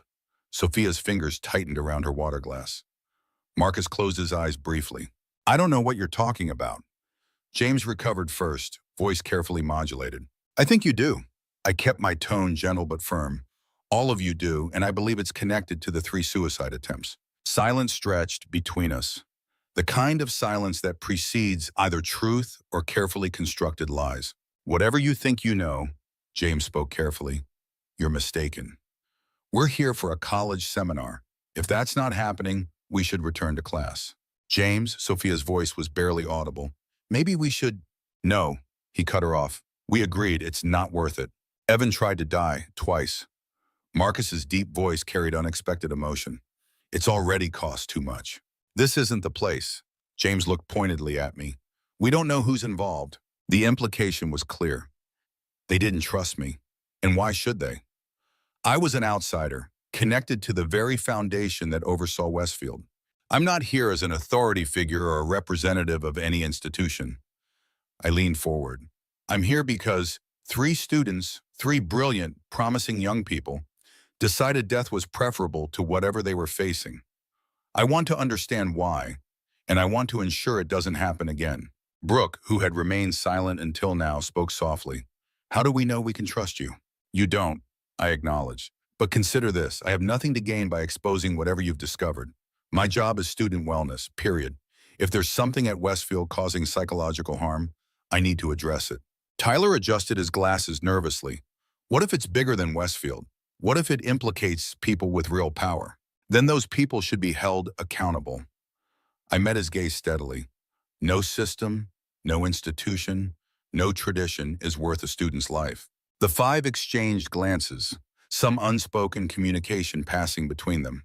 Finally, James nodded almost imperceptibly. Show him, Sophia said quietly. Tyler reached into his backpack, removing a thumb drive. We made copies. Evan had the originals, but we weren't stupid. James took the drive, hesitating before sliding it across the table. If you're playing us, if you're part of this, we have safeguards in place. I nodded, understanding the warning. I just want the truth, whatever it is. The truth, Marcus laughed bitterly, is that everything we've achieved might be a lie. Everything we thought made us special. Manufactured. I inserted the drive into my laptop. A folder appeared containing dozens of files. Spreadsheets, documents, email archives, all meticulously organized and labeled. We called ourselves the Merit Committee, Sophia explained as I scanned the files. It started as a joke, the six of us comparing college application strategies. Then we noticed patterns, James had continued reluctantly. Specific language in recommendation letters, identical formatting in certain documents across different years. Evan's father is a senator. Marcus picked up the thread. He has access to standardized test databases through educational committees. Evan used his father's credentials to check something. Our scores, Tyler's voice was barely audible. They didn't match the official records. I opened one of the spreadsheets, columns of student names, test scores, adjusted scores, target institutions, donation amounts, a systematic documentation of academic manipulation spanning years. This is, I struggled to find words. Fraud, Sophia finished flatly. Institutional, systematic fraud, going back at least 15 years, probably longer. The implications were staggering. If authentic, these documents suggested Westfield had been artificially inflating student achievements for generations, manipulating test scores, falsifying accomplishments, purchasing admissions through strategic donations. How did you get this information? I continued scanning files, each more damning than the last. We didn't set out to find it. James's composure cracked slightly. We were researching successful application strategies, trying to optimize our own packages. Evan found the first discrepancy in November. Sophia explained. His SAT score in Westfield's records was 3 points higher than what he remembered, small enough to be a clerical error. But it bothered him. Marcus continued. He checked Tyler's scores, mine, same pattern, small adjustments, 5 points, 7 points, never enough to raise flags. We thought maybe it was a calibration issue. Tyler adjusted his glasses, but then we found the spreadsheets in a restricted network folder Evan accessed through his father's credentials. The merit protocol, I murmured, opening a document with that header. A systematic approach to ensuring Westfield's continued legacy of excellence. Excellence. Brooks spoke the word like a curse. That's what they call cheating now. The document outlined exactly what Sophia had described. Strategic targeting of universities based on connections and influence. Careful adjustments to standardized test scores within statistical margins of error. Coordinated recommendation letters using specific language to signal special consideration. We were going to expose it. James's voice hardened. Publish everything in the school paper. Force accountability. What changed? We realized the implications. Sophia's fingers traced her wrist unconsciously. Not just for Westfield. For everyone who ever attended, parents, grandparents, entire family legacies built on potentially fraudulent credentials, including our own achievements. Marcus stared at his hands. Everything we've worked for, everything we've sacrificed for, possibly tainted. Evan took it hardest. Tyler's voice quavered. His father's political career, his family's reputation, all potentially built on academic fraud. So he tried to... I couldn't finish the sentence. He couldn't see a way forward. Sophia's eyes glistened. None of us could, really. Expose the fraud and destroy everything. Stay silent and live knowing our accomplishments might be lies. I chose silence, Marcus admitted quietly, then couldn't live with it, then tried to live with it again. Me too, Sophia nodded. The enormity of their burden became clear. These weren't just high-achieving students cracking under academic pressure. These were young people facing an impossible ethical dilemma. The foundation of their identities, their academic excellence, potentially undermined. Their families' reputations at stake. Their futures uncertain. What do you want to do now? I asked finally. James looked surprised by the question. Do? Yes, now that I know, now that we're having this conversation, what outcome are you hoping for? The five exchanged glances again. We don't know, James admitted. That's why we stopped pursuing it. There's no good solution. Expose it, and we destroy Westfield. Our families, ourselves. Sophia elaborated. Stay silent, and we're complicit, Marcus added. Either way, we lose, Tyler concluded. I considered their dilemma, the impossible position these teenagers found themselves in, the weight of generations of potential fraud resting on their shoulders. You don't have to decide alone, I said finally, and you don't have to carry this by yourselves anymore. What can you possibly do? James's skepticism was palpable. First, ensure your safety, all of you. I looked at each in turn. What you've discovered has pushed 3 of you to the brink already. That stops now. How? Sophia's question contained equal parts hope and doubt. By sharing the burden, by working together to find a path forward that allows for truth without total destruction. There is no such path. Marcus shook his head. There's always a middle way, I insisted, but finding it requires perspective you don't have yet, experience you haven't lived. So what's the plan? James asked, the faintest trace of hope entering his voice. Before I could answer, the conference room door opened. Clara Walker entered, her expression carefully neutral. I apologize for interrupting. She surveyed the room, noting the laptop open to the incriminating files. I see you've been having a productive discussion. The students stiffened, masks immediately returning. The vulnerable openness of moments before replaced by practiced Westfield poise. Ms. Walker, James nodded politely. Yes, very informative. Excellent. She moved to the head of the table. Unfortunately, we need to conclude for today. Your next classes begin in 30 minutes and transportation is waiting downstairs. The dismissal was clear, non-negotiable. We'll continue this discussion later. I assured them as they gathered their things. Remember what I said, you're not alone in this anymore. They filed out with murmured thanks and backward glances. Only Sophia lingered briefly at the door, her expression conveying something urgent I couldn't quite interpret before she too disappeared. When they were gone, Clara closed the door firmly. That was illuminating. She gestured to the laptop still displaying the merit protocol documentation. Are those the files? Yes. I didn't close the screen. Have you reviewed them? Not yet. She remained standing, tension evident in her posture. Are they as damning as Sophia suggested? More so, if authentic, they document systematic academic fraud spanning at least 15 years, possibly longer. She closed her eyes briefly. I was afraid of that. You don't seem surprised. Concerned, not surprised.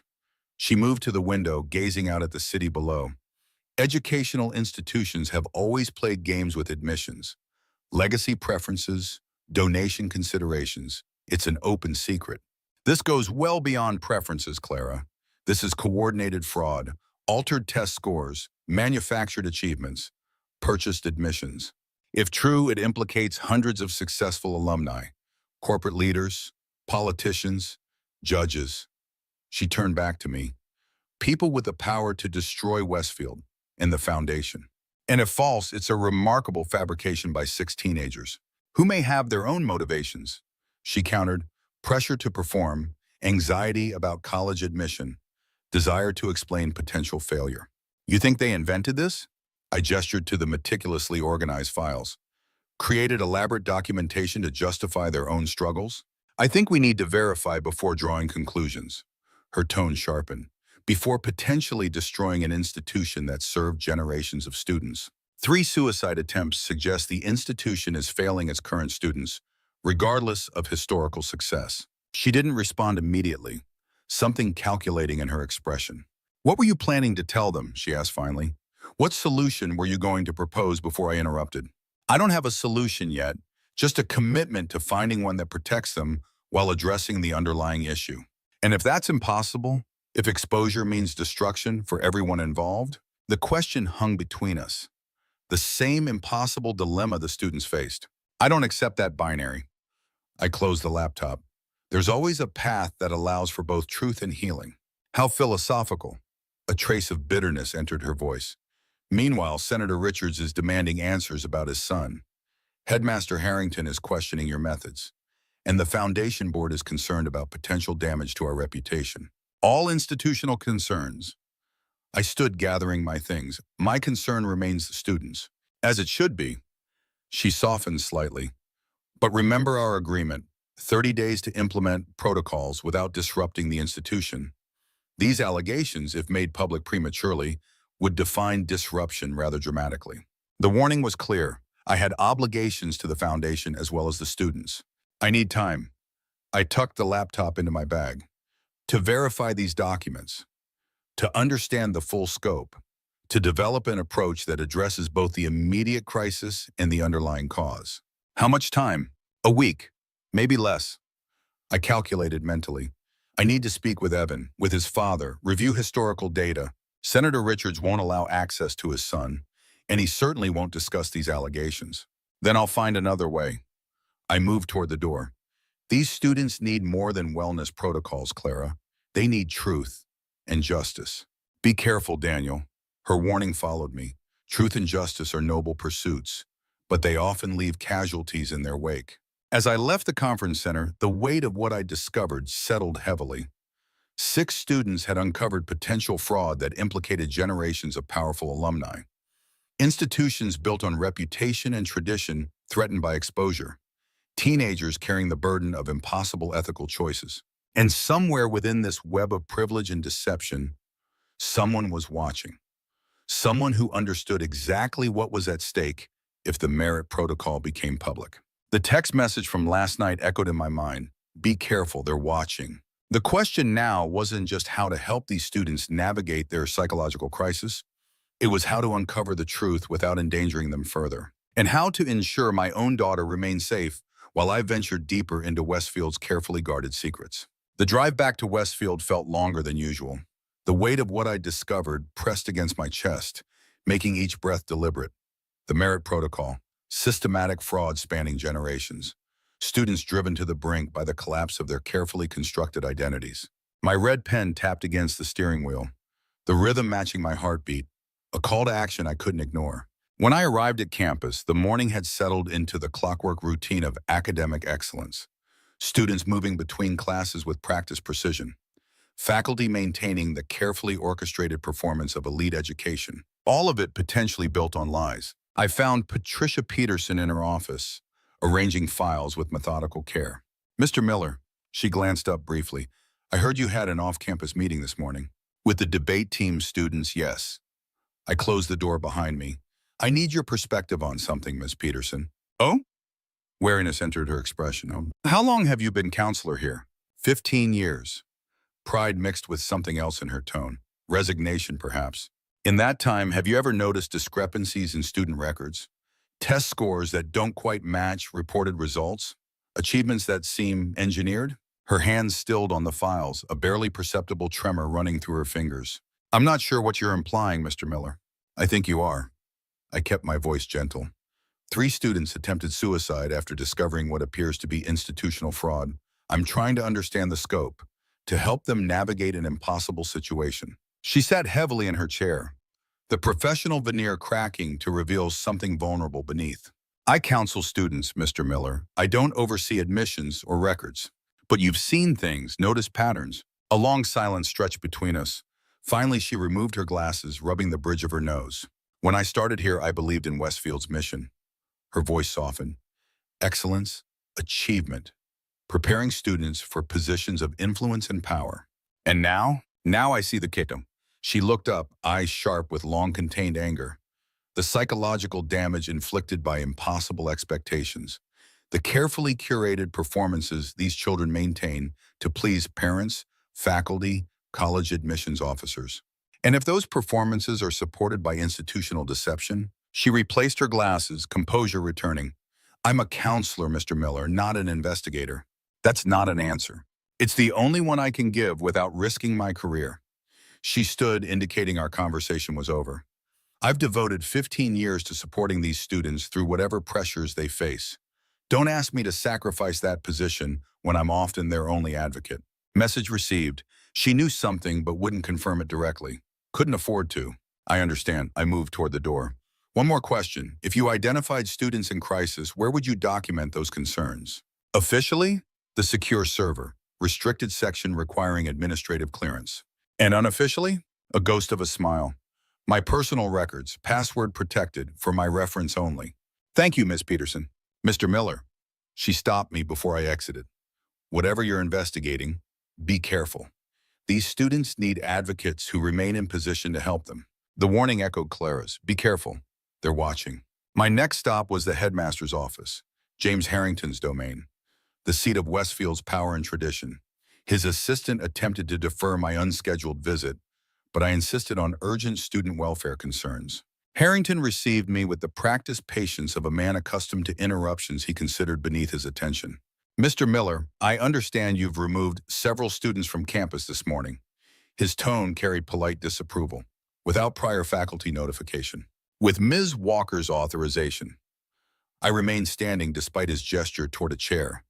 We needed to discuss sensitive matters in a neutral environment. I see. He steepled his fingers. And these sensitive matters couldn't be addressed through normal channels? No, they involve concerns that extend beyond standard wellness issues. His expression remained neutral, but something shifted in his eyes. Calculation, assessment, such as? I chose my words carefully. Discrepancies in academic records, concerns about the integrity of Westfield's achievement metrics. The temperature in the room seemed to drop. Harrington's posture stiffened imperceptibly. That's quite an insinuation, Mr. Miller. Not an insinuation. A concern raised by students who've attempted suicide after discovering these discrepancies. He rose slowly, moving to the window overlooking the campus quad, his back to me, controlled breathing the only indication of his reaction. Westfield Academy has stood for excellence for over a century, Mr. Miller. Our graduates lead corporations, governments, judicial systems. Our methods are rigorous, our standards exceptional. I don't question Westfield's reputation, Headmaster. I'm concerned about practices that may undermine the authentic achievement these students deserve credit for. He turned, expression hardened into something dangerous. Teenagers often misinterpret complex systems they don't fully understand, particularly when facing the pressure of college applications and parental expectations. These aren't misinterpretations. They're documented discrepancies in test scores, application materials, and admissions outcomes. Documented by children seeking explanations for their own inadequacies. His dismissal was practiced, prepared. Children who attempted suicide rather than live with what they discovered, I countered. Children whose lives matter more than institutional reputation. Harrington studied me with cold calculation. You've been at Westfield 2 days, Mr. Miller. You were hired to develop wellness protocols, not conduct investigations into admissions practices you know nothing about. My concern is student welfare, which directly connects to whatever drove 3 teenagers to attempt suicide within months of each other. A tragic coincidence resulting from academic pressure and adolescent anxiety. His tone suggested the matter was closed, which is precisely why the foundation created your temporary position. The emphasis on temporary wasn't subtle. Coincidences don't leave documented evidence, Headmaster. His jaw tightened. This conversation is becoming unproductive. You have a specific mandate at Westfield, Mr. Miller. I suggest you focus on fulfilling it rather than pursuing baseless accusations that could damage the institution and, by extension, the students you claim to be protecting. The threat was clear. Stay in my lane or face consequences. My mandate is student wellness. I moved toward the door, which includes addressing whatever caused 3 students to choose death over continuing at Westfield. That's exactly what I intend to do. Be careful, Mr. Miller. His warning followed me. Reckless accusations have consequences for everyone involved. The morning's confrontations left me unsettled. Both Peterson and Harrington had essentially confirmed the existence of something irregular without directly acknowledging it. Both had warned me to proceed with caution, and both had prioritized institutional protection over student welfare. By lunchtime, I'd found a quiet corner of the library to review the files from the thumb drive. The documentation was meticulous. Spreadsheets tracking student achievements against adjusted metrics, email exchanges discussing profile enhancement and strategic scoring, a comprehensive guide to what appeared to be a systematic approach to ensuring Westfield's perfect record of elite college placements. If authentic, these documents implicated not just current administration, but potentially decades of Westfield leadership, generations of students whose achievements were artificially enhanced, prestigious careers built on foundations of fraudulent credentials. The scope was staggering, the implications devastating. My phone vibrated with a text from Clara. Need to speak with you, urgent, my office downtown, 2 p.m. I replied, can't leave campus, monitoring situation. Her response was immediate, not a request, board meeting scheduled, your presence required. The summons felt ominous after my morning's investigations. I texted back, we'll be there. As I gathered my things, a shadow fell across the table. Mia Harrington, the headmaster's daughter, stood watching me with that same analytical gaze from yesterday. Finding what you expected, Mr. Miller? She nodded toward the laptop where the merit protocol documents were displayed. I closed the screen immediately, just reviewing student files. Of course. A knowing smile touched her lips. Nothing to do with what the debate team discovered. My pulse quickened. What do you know about that? More than most. She sat uninvited, voice dropping. I'm editor of the school paper, remember? I know when there's a story worth investigating. This isn't a story, Mia. It's a serious situation involving student welfare. It's both. she countered, and it's bigger than you realize. I studied her carefully. The headmaster's daughter, positioned at the very center of Westfield's power structure, yet seemingly at odds with it. How are you connected to this? I was supposed to be the seventh member of their committee. She glanced around, ensuring our privacy. James Cooper asked me to join their investigation in October. My position as editor gave me access to historical records, archives of the paper going back decades. But you didn't join. I couldn't. Regret colored her tone. My father watches everything I do. Any unusual research, any deviation from expected activities he notices, questions. I couldn't risk exposing their investigation. But you knew what they found. She nodded. James kept me informed, and I did help, indirectly, pointed them towards specific archives. Graduation issues where patterns might emerge. Why are you telling me this now? Because Evan tried again last night. Her expression hardened. And because I heard my father on the phone this morning. With Senator Richards. With the Foundation Board. They're closing ranks, Mr. Miller, containing the situation. The warning registered with new urgency. Containing how? The usual ways, discrediting sources, controlling narratives, limiting access. She leaned closer. The merit protocol isn't just an admission strategy, it's the foundation of Westfield's power. The reason alumni donate millions. The guarantee that justifies $100,000 tuition payments. If it's exposed, Westfield collapses, along with potentially hundreds of careers built on fraudulent credentials. She finished my thought, which is why they'll never let that happen. They? The board, the administration, the parents who've benefited from the system. Her voice dropped further, including my father, including Clara Walker's family. The last name hit like a physical blow. Clara, the person who'd hired me, who'd expressed shock at the allegations, who'd summoned me to a board meeting this afternoon. You're saying Clara knows about this as part of it? I'm saying the Walker Foundation has overseen Westfield's admissions processes for 3 generations. Mia's expression was grim. Draw your own conclusions. Before I could process this information, my phone vibrated again. A text from an unknown number. Don't go to the board meeting. It's not what you think. I showed Mia the message. Any idea who's sending these? She shook her head. Someone inside the system who's conflicted, obviously. But there are dozens of potential sources. What do you think it means?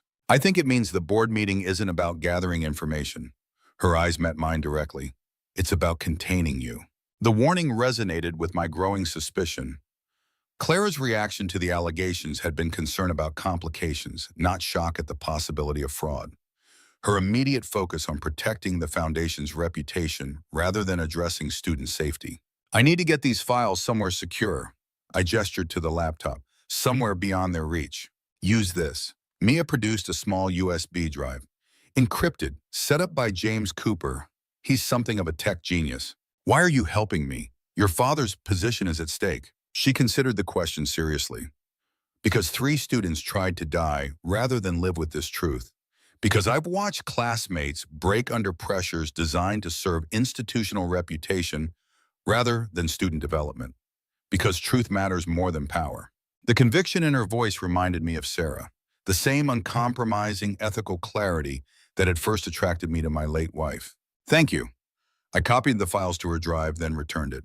Can you keep these safe? I'm not sure what's going to happen at this meeting. Of course. She tucked the drive into a hidden pocket. Be careful, Mr. Miller. These people have protected this system for generations. They won't hesitate to destroy anyone who threatens it.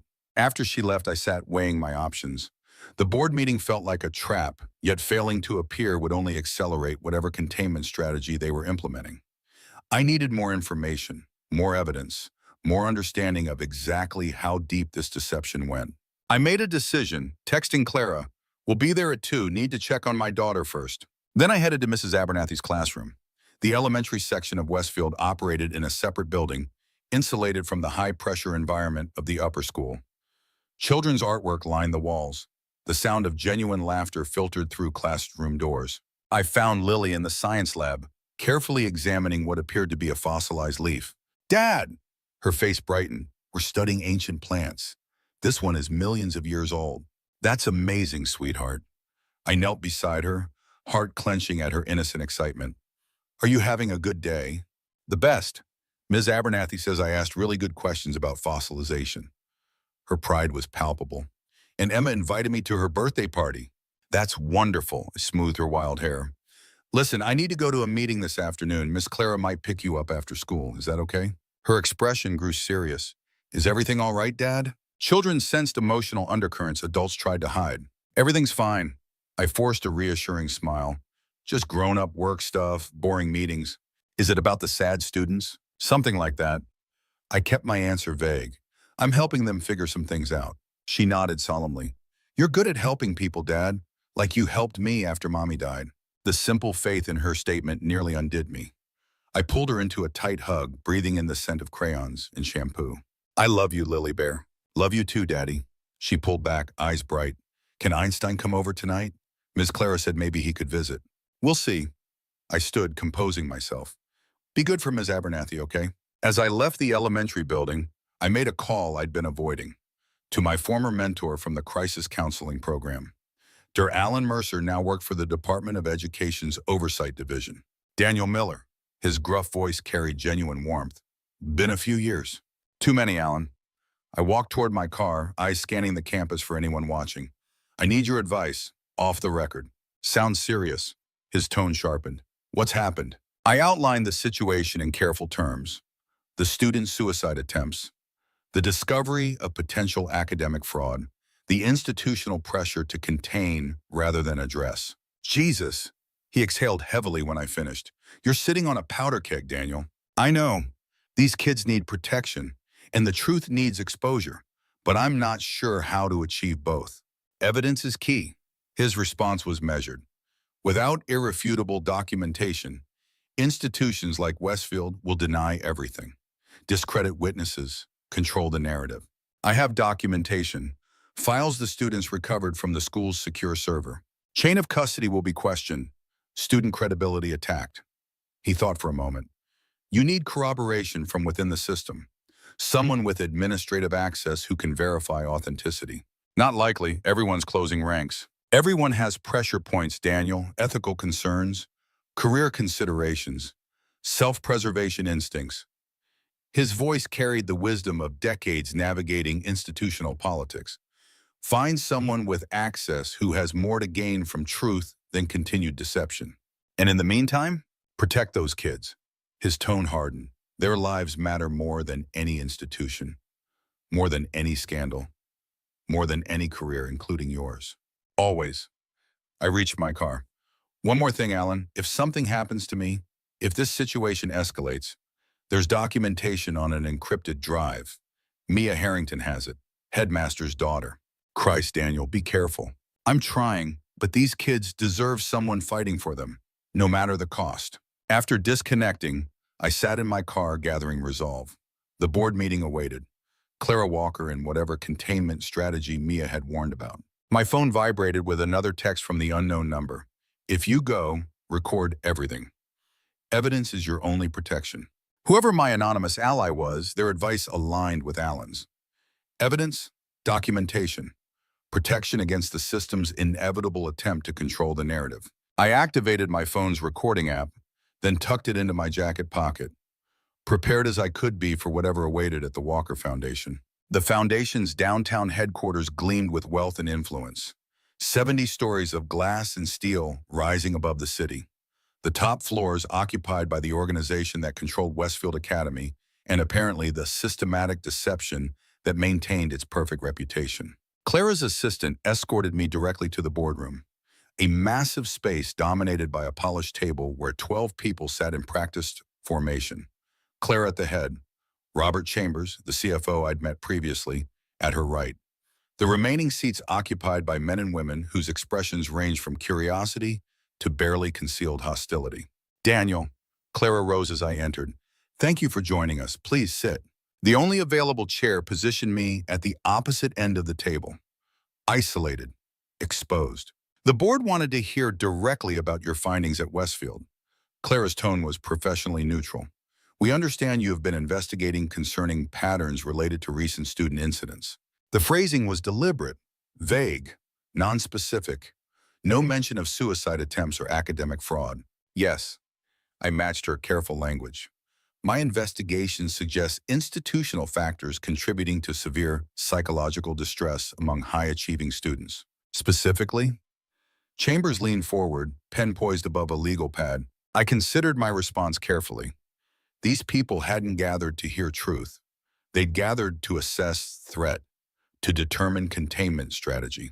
A systematic disconnection between student achievement and institutional recognition. I chose words that conveyed meaning without directly alleging fraud. Patterns suggesting performance metrics may not accurately reflect genuine student accomplishment. Murmurs around the table. Exchanged glances. Clara's expression remained unreadable. That's a rather opaque assessment, Mr. Miller. An older man spoke from midway down the table. Perhaps you could be more specific about these patterns. 3 students attempted suicide after discovering discrepancies in academic records. I decided directness might reveal more than continued evasion. Specifically, standardized test scores that appear to have been altered. Application materials that seem to have been enhanced through institutional intervention. The temperature in the room dropped perceptibly. Several board members shifted uncomfortably. That's a serious allegation. Clara's voice remained controlled. Based on what evidence? Documentation the students recovered from Westfield's secure server. Spreadsheets tracking adjusted metrics against reported scores. Email exchanges discussing profile enhancement strategies.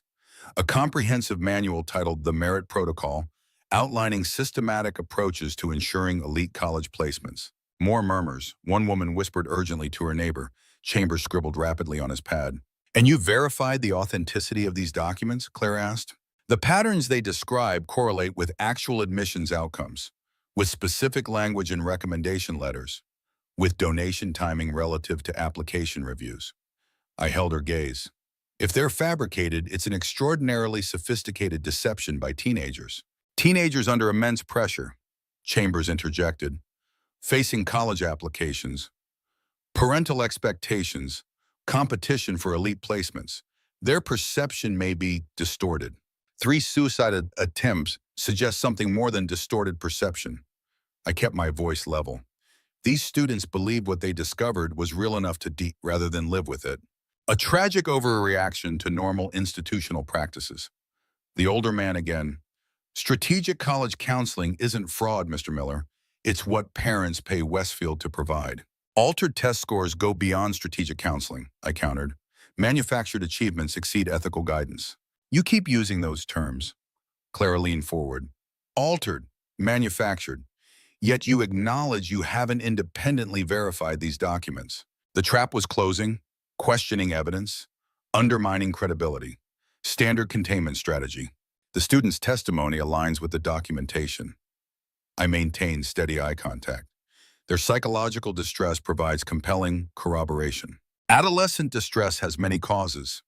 A woman midway down the table spoke for the first time. Attribution to specific institutional factors requires more rigorous analysis than you've conducted in 2 days, Mr. Miller. The dismissal was clear. My investigation deemed insufficient, my conclusions premature, my concerns delegitimized. My concern is student welfare. I refuse to be sidetracked. 3 attempts in 6 months indicates a severe crisis requiring immediate intervention, which is precisely why we created your position. Clara nodded. To develop wellness protocols addressing academic pressure, not to conduct unauthorized investigations into admissions practices. The redirection was skillful, acknowledging the problem while redefining its scope, limiting my mandate, controlling my access. The students believed these practices directly contributed to their psychological distress. I pushed back. Addressing one without examining the other would be negligent. Your concern is admirable. Clara's tone softened. But your approach risks causing precisely the harm you're trying to prevent. If these allegations became public, even if ultimately disproven, the damage to Westfield's reputation would affect every student, every graduate, every family connected to the institution. Including many in this room, I observed quietly. Silence fell, the unspoken truth hanging in the air. These weren't just board members. They were Westfield alumni, parents of current students, beneficiaries of the very system I was questioning. We share your concern for student welfare, Mr. Miller. Clara broke the silence. But we must balance immediate intervention with long-term institutional stability. These students' futures depend on Westfield's continued excellence. Their futures depend on surviving their present, I countered, on finding ethical resolution to an impossible dilemma. Which is why we propose a modified approach. She nodded to Chambers, who distributed folders around the table. A comprehensive wellness initiative addressing academic pressure while preserving Westfield's reputation and legacy. I opened the folder.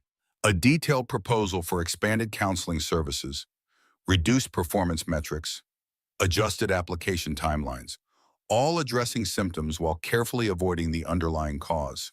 This doesn't address what the students discovered.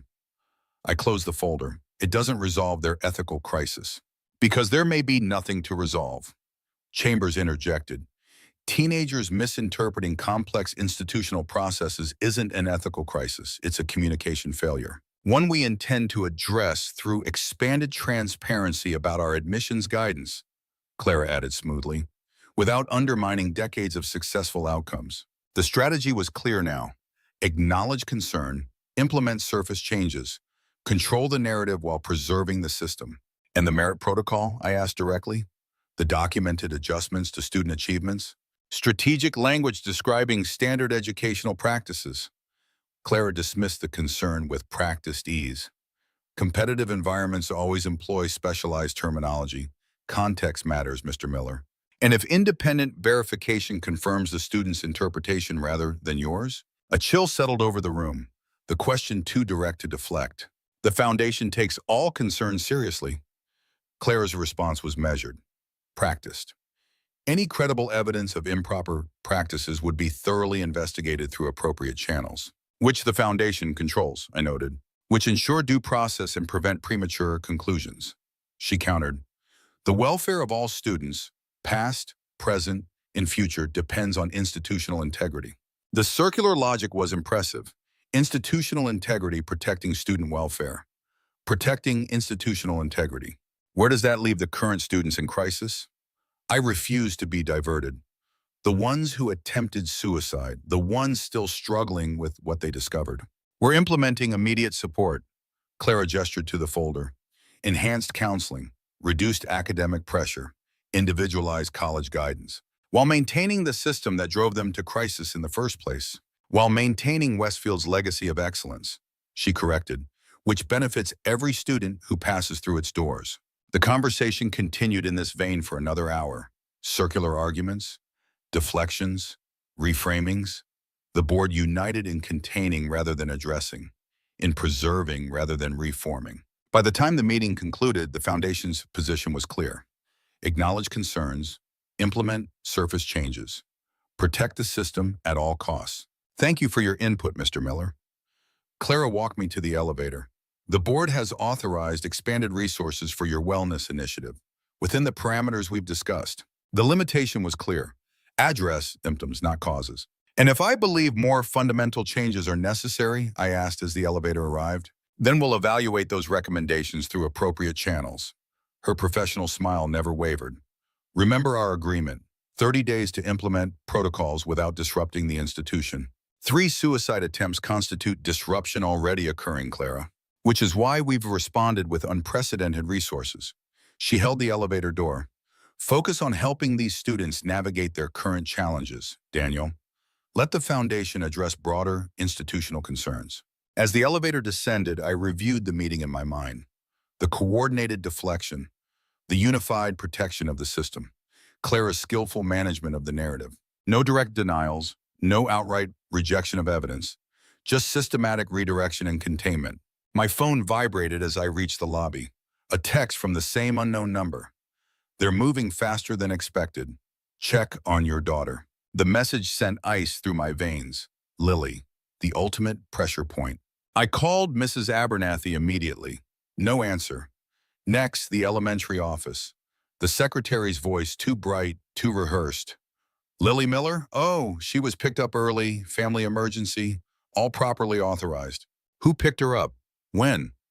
My voice sounded distant to my own ears. About 30 minutes ago, Miss Walker's assistant had all the proper documentation. The timing aligned perfectly with the board meeting. While I was contained in that room, they'd moved on my daughter. I called Clara next, straight to voicemail. Then her assistant, no answer. Fighting rising panic, I drove toward Clara's address. the gated community where I'd retrieved Lily yesterday. The security guard recognized me, waving me through without checking identification. Clara's house appeared peaceful in the afternoon light. No obvious signs of disturbance. I approached the front door with my heart hammering against my ribs. Before I could ring the bell, the door opened. Clara stood there, surprise evident in her expression. "Daniel, I thought you'd be heading back to campus. Where's Lily?" I moved past her into the foyer. "Your assistant picked her up from school." "Yes, at my request." She closed the door. "After the board meeting, I thought you might appreciate having her in a secure location while you process next steps." "A secure location," I repeated the phrase. "You took my daughter without my permission." "With authorized emergency contact procedures," she corrected, "which you established when completing her enrollment paperwork." The calm rationalization made my blood boil. "Where is she?" "In the garden with Einstein." Clara gestured toward the back of the house. "Perfectly safe, happy, unaware of any concerns." I moved through the house to the back windows. Lily was visible in the expansive garden, throwing a ball for a delighted Einstein, laughing unharmed. Relief flooded through me, followed immediately by cold anger. This was a message, I turned back to Clara, a demonstration of access, of control. It was a precaution.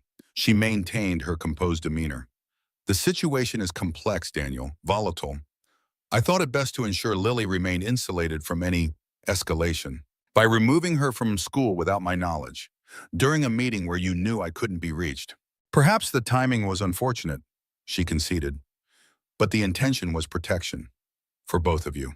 "Protection or leverage?" The question hung between us. Clara's expression revealed nothing. "That depends on your next steps." She moved to pour 2 glasses of water.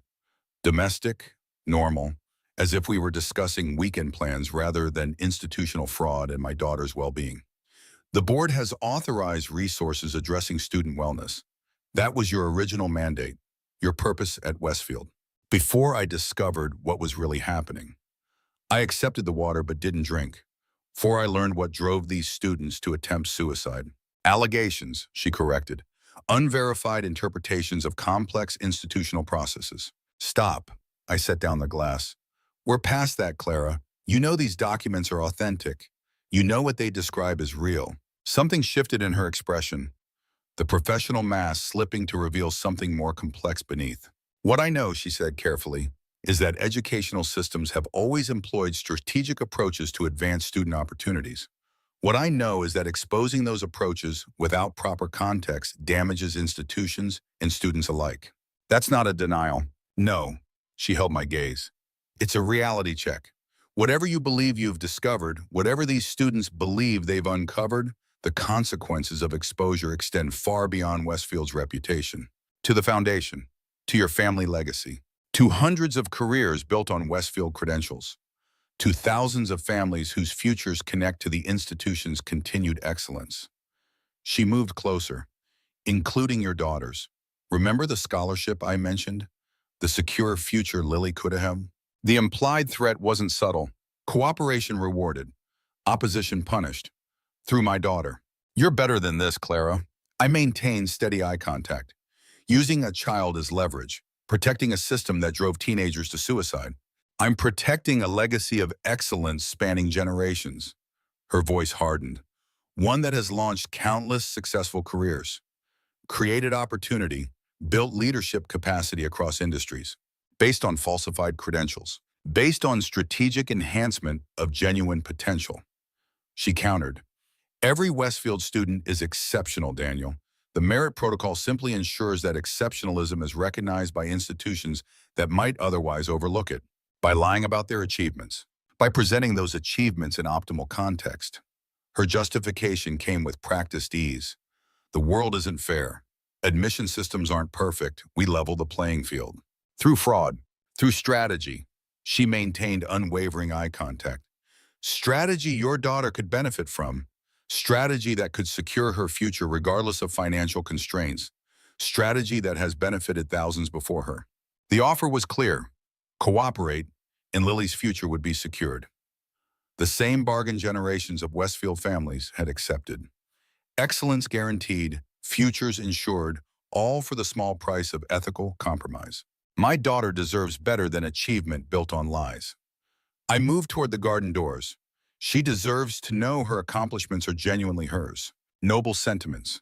Clara's tone sharpened. But sentiments don't pay college tuition. Daniel, they don't secure competitive positions in an unfair system. They don't protect children from the harsh realities of institutional bias. Neither does teaching them that deception is acceptable when it serves their interests. I stepped into the garden. Lily looked up, face brightening. Dad, Einstein knows how to roll over and play dead. That's amazing, sweetheart. I forced a smile. Time to go, though. Say goodbye to Einstein. Already? Her disappointment was palpable. But Ms. Clara said we could have dinner here with ice cream for dessert. Clara appeared in the doorway. The invitation still stands, Daniel, for both of you. A chance to discuss options moving forward. The underlying message was clear. Negotiation remained possible. Compromise available. Another time, I held firm. We have plans already. Lily hugged Einstein goodbye, then skipped to my side. Innocent, unaware of the currents swirling around her. Clara walked us to the door, professional composure fully restored. Consider the proposal, Daniel. The resources offered. The opportunity to make meaningful improvements within established parameters. I'll consider all options. I kept my response deliberately vague, including those that best serve student welfare. Just remember our agreement. Her final words followed us out. 30 days without disruption, for everyone's benefit.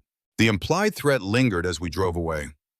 Lily chattering about Einstein's tricks and Mrs. Abernathy's science lesson, my mind racing through implications and options. They'd moved faster than I anticipated, used my daughter as leverage, demonstrated their reach and control, which meant they were worried, genuinely concerned about what might happen if the merit protocol became public. My phone vibrated with another text from the unknown number.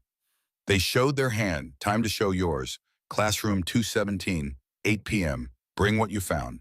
The invitation carried obvious risks, unknown sender, after-hours meeting, potential trap. But remaining passive while the foundation implemented containment strategies wasn't an option. These students needed resolution, protection, justice. I texted back, "Who is this?" The response came immediately, a friend of Evan's. Someone who knows the truth hurts less than lies. I made a decision. Need childcare. Can't bring my daughter. The reply took longer this time.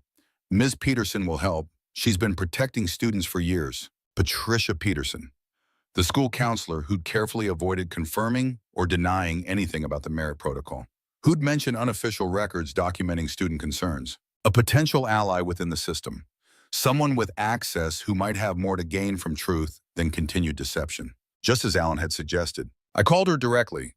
"Ms. Peterson, this is Daniel Miller. I need a favor." Her response was cautious. "What kind of favor?" "I need someone to watch my daughter tonight. Someone I can trust while I attend to urgent student welfare concerns." A long pause. "These concerns relate to what we discussed this morning?" "Yes, to what 3 students attempted suicide over." Another pause. "My sister lives near campus, elementary school teacher. Good with children. I could ask her to help." "Thank you." Relief flooded through me. I wouldn't ask if it wasn't important. "I know." Her voice softened. "Because despite what others might believe, some of us still prioritize students over institutions." The arrangement made, I spent the afternoon with Lily, made dinner in our temporary apartment, helped with her dinosaur drawings, maintained normalcy while preparing for whatever awaited at 8 p.m. Ms. Peterson's sister arrived promptly at 7:30, a kindly woman with the same observant eyes as the school counselor. "Lily will be perfectly safe," she assured me after introductions. "Patricia explained you have an important meeting regarding student welfare. Thank you for helping on such short notice." "Of course." She smiled warmly at Lily, who was already showing her dinosaur collection. "Some things matter more than institutional convenience." The echo of her sister's sentiments wasn't coincidental. A message, support, understanding of what I was attempting. The Westfield campus was mostly deserted when I arrived at 7:55. Security lights illuminating Gothic architecture against the night sky. A few windows glowing in dormitories and faculty housing. The administration building dark except for security lighting. I used my foundation credentials to access the building. The corridors silent, empty, my footsteps echoing against polished floors. Classroom 217 appeared dark from the outside. I hesitated at the door considering potential risks, traps, setups, containment strategies. But retreat wasn't an option, not with students' lives at stake. I opened the door slowly. The room's blinds were drawn, A single desk lamp provided minimal illumination. 5 figures sat in a semicircle of desks: James Cooper, Sophia Chen, Marcus Jefferson, Tyler Reed, Brooke Williams. The debate team, the merit committee, the students who discovered Westfield's darkest secret. Mr. Miller, James spoke first. Thank you for coming. Thank you for the invitation. I closed the door behind me, though I'm still not sure who sent it. I did. A new voice from the shadows near the windows. A figure stepped forward into the lamplight. My breath caught. Clara Walker. Surprised? She observed my reaction with a hint of sadness. You shouldn't be. Not if you've been paying attention. You're the anonymous texter? Disbelief colored my tone. The one warning me about yourself? About the foundation, about the board, she corrected. Not the same thing, despite appearances. You played me. Understanding dawned. The concerned administrator, the institutional protector, all while feeding me information from the shadows. I played a role. She moved closer. One I've played for years. One that allowed me to access information while avoiding suspicion. Why the performance at your house this afternoon? Taking my daughter without permission? Because others were watching. Her expression hardened. Because maintaining my position requires convincing performances. Because your daughter truly was safer with me than at school while things accelerated. I looked between Clara and the students, trying to process this revelation. Ms. Walker has been helping us since January, Sophia explained quietly, after Evan's first attempt. She's the only administrator who took our concerns seriously, Marcus added, who didn't dismiss us as anxious teenagers. I didn't expect you to trust me immediately. Clara gestured to the students. So I arranged this meeting. These students can verify my involvement, my attempts to address the merit protocol from within the system. Why the secrecy? Why not just tell me from the beginning? Because I needed to know whose side you were really on. She held my gaze. Whether you'd prioritize institutional protection or student welfare when pressed. You tested me. The realization settled heavily. The board meeting, the containment strategy, my daughter. All necessary to convince others of my continued loyalty while assessing yours. No apology in her tone, just pragmatic explanation. I couldn't risk exposing years of careful positioning without certainty. Positioning for what? For this moment, she nodded to James, who produced a laptop. For the opportunity to finally address what the merit protocol has done to generations of students. James opened the computer, displaying what appeared to be an extensive database. Ms. Walker has been documenting the protocol's implementation for 7 years, since she joined the foundation board, after I discovered how my own acceptance to Harvard had been engineered. Clara's voice carried old pain. After I realized my brother's remarkable recovery, the one I credited you with supporting, had been followed by an equally remarkable acceptance to Princeton, with test scores I knew he couldn't have achieved legitimately. The pieces aligned. Her brother Michael, the troubled student I'd counseled who later achieved extraordinary academic success. You suspected even then. I knew something wasn't right, she nodded, but couldn't prove it until I gained access to foundation records. Couldn't address it without positioning myself at the center of the system. So you've been working against the merit protocol while publicly supporting it. I tried to reconcile this revelation with her earlier performance. For 7 years. Working to understand its scope, its implementation, its impact, she corrected, while building the evidence needed to address it properly, without simply destroying Westfield and everyone connected to it. Which is where you come in, James interjected. We need someone with your background, your credibility, your independence from the institution. For what? For implementing actual reform rather than surface changes, Clara explained. For developing transition protocols that address the protocol's damage without destroying the students it's affected, including us. Sophia touched her wrist unconsciously. We don't want Westfield to burn, Mr. Miller. We don't want our families ruined or our futures destroyed. We just want the deception to stop. And those responsible held accountable, Marcus added firmly, which is far more complex than simply exposing everything publicly. Clara moved to the center of the room. The merit protocol spans generations, implicates hundreds of successful alumni, affects thousands of families. So what's your solution, I asked. A controlled transition, she outlined. Systematic reform implemented over time, accountability for those who created and maintained the system, support for students affected by its legacy, transparency, moving forward. And you believe that's possible? That those benefiting from this system will allow reform? With sufficient evidence and appropriate pressure, yes. She nodded to the laptop. We have documentation dating back 15 years. Names, dates, specific interventions. Enough to ensure cooperation without public exposure. Blackmail. I named the strategy directly. Leverage. She corrected without hesitation. The same approach they've used to maintain this system for decades. The same tactics they employed this afternoon with your daughter. The pragmatism was jarring but logical. Fighting systemic deception required strategic pressure rather than simple exposure. What do you need from me? I asked finally. Your expertise in crisis intervention, your understanding of adolescent psychology, your credibility as an outside educator, she listed, and your willingness to implement reform without seeking personal advancement or institutional destruction. Why would you trust me with this? You barely know me. I know what you did for my brother. Her expression softened momentarily. I know you prioritize his welfare over institutional convenience then. And I've watched you do the same with these students now, despite personal risk. The students watched our exchange with the intense focus of those whose futures hung in the balance. Their expressions a mixture of hope and wariness, trust and reservation. If I agree, I considered carefully. What's the immediate plan? These students remain in crisis. Evan Richards has attempted suicide twice. The current system continues operating. Phase 1 focuses on the student's safety, Clara outlined. Immediate support for those directly affected. Reduced academic pressure. Transparent college counseling reflecting genuine achievement, while maintaining appearances to prevent premature exposure, James added. We continue as normal while reform begins behind the scenes. Phase 2 addresses structural changes. Clara continued. Revised admissions practices, modified performance metrics, accountability for those who implemented and maintained the protocol. And Phase 3 focuses on long-term cultural transformation, Sophia concluded, changing how achievement is defined and recognized at Westfield, building genuine excellence rather than manufactured credentials. The plan was comprehensive, thoughtful, balancing immediate intervention with systematic reform, student welfare with institutional transition. I have one condition, I stated after considering their proposal. Complete transparency with the affected students. No more secrets, no more performances.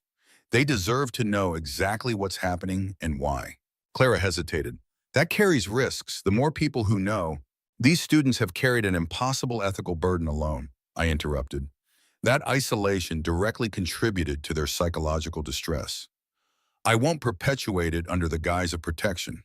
The 5 students straightened slightly, recognition flickering across their faces.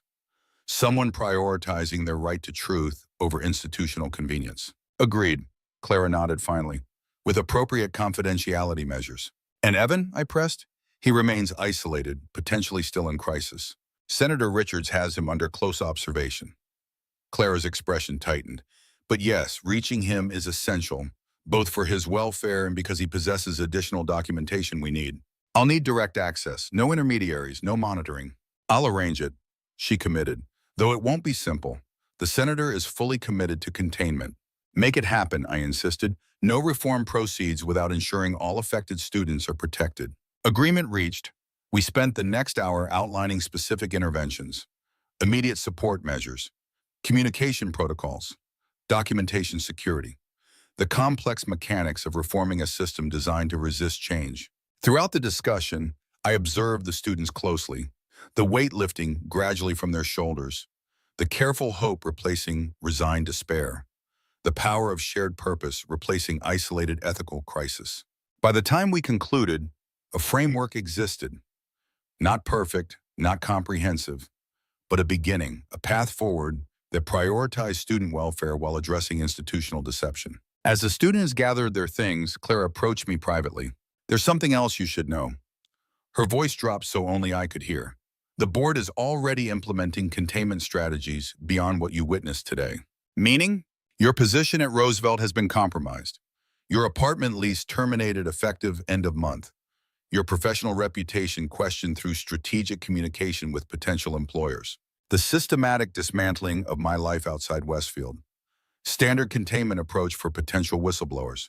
They move quickly. I maintained outward calm despite internal alarm. They've had decades to perfect these methods, she confirmed, which means your commitment carries greater personal risk than you initially understood. My concern is my daughter, her stability, her security, which I can help protect, despite this afternoon's theatrics, she assured me. The foundation has resources that can be directed toward ensuring her welfare regardless of professional consequences you may face. Why would you do that? Because reform requires allies willing to risk personal cost for greater purpose. Her expression softened slightly. And because I owe a debt to the teacher who saw my brother's pain when everyone else saw only his failure. As we left the classroom, the students moving ahead down the darkened corridor, Clara added one final thought. This won't be easy, Daniel. The merit protocol isn't just an admissions strategy. It's the foundation of power structures extending far beyond Westfield. Those who've benefited will fight to maintain it. I understand the risks. Do you? She paused at the building's exit.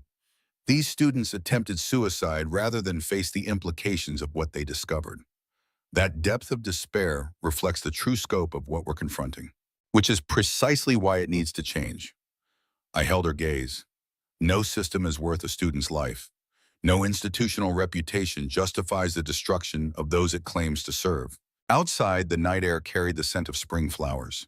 The campus peaceful under starlight. Beautiful, prestigious, perfect in appearance. Westfield could be what it pretends to be, Clara observed quietly. An institution of genuine excellence rather than manufactured credentials. These students deserve that reality rather than this elaborate performance. Then let's build it, I committed, starting with their welfare, their futures, their right to authentic achievement. As we parted ways, the 5 students toward dormitories, Clara toward her car, me toward my borrowed apartment, I felt the weight of responsibility settling firmly on my shoulders. These students had discovered a system of deception spanning generations, had faced an impossible ethical dilemma alone, had chosen death rather than continued participation in institutional fraud. Now they had allies. Oshibaz. Support. A path forward that neither destroyed everything they valued nor required continued deception. The red pen in my pocket, Sarah's final gift, had nearly reached the end of its ink. But perhaps it had enough remaining to help write a new chapter for Westfield, for these students, for a system in desperate need of truth and transformation. Reform wouldn't come easily. Those who benefited from the merit protocol would resist change with every resource at their disposal. My own future faced systematic dismantling as containment strategy accelerated. But some battles carried purpose beyond personal cost. Some truths deserved defense regardless of consequence. As I drove back to retrieve Lily, I felt something I hadn't experienced since discovering those first suicide attempts. Hope.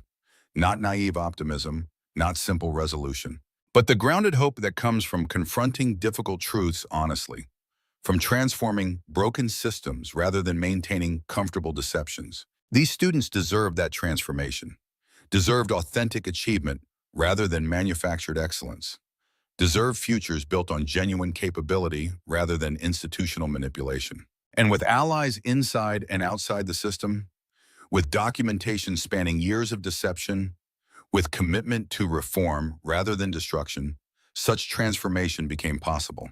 Not easy, not immediate, not without significant cost to everyone involved, but possible, essential, worth fighting for. Just like these students' lives,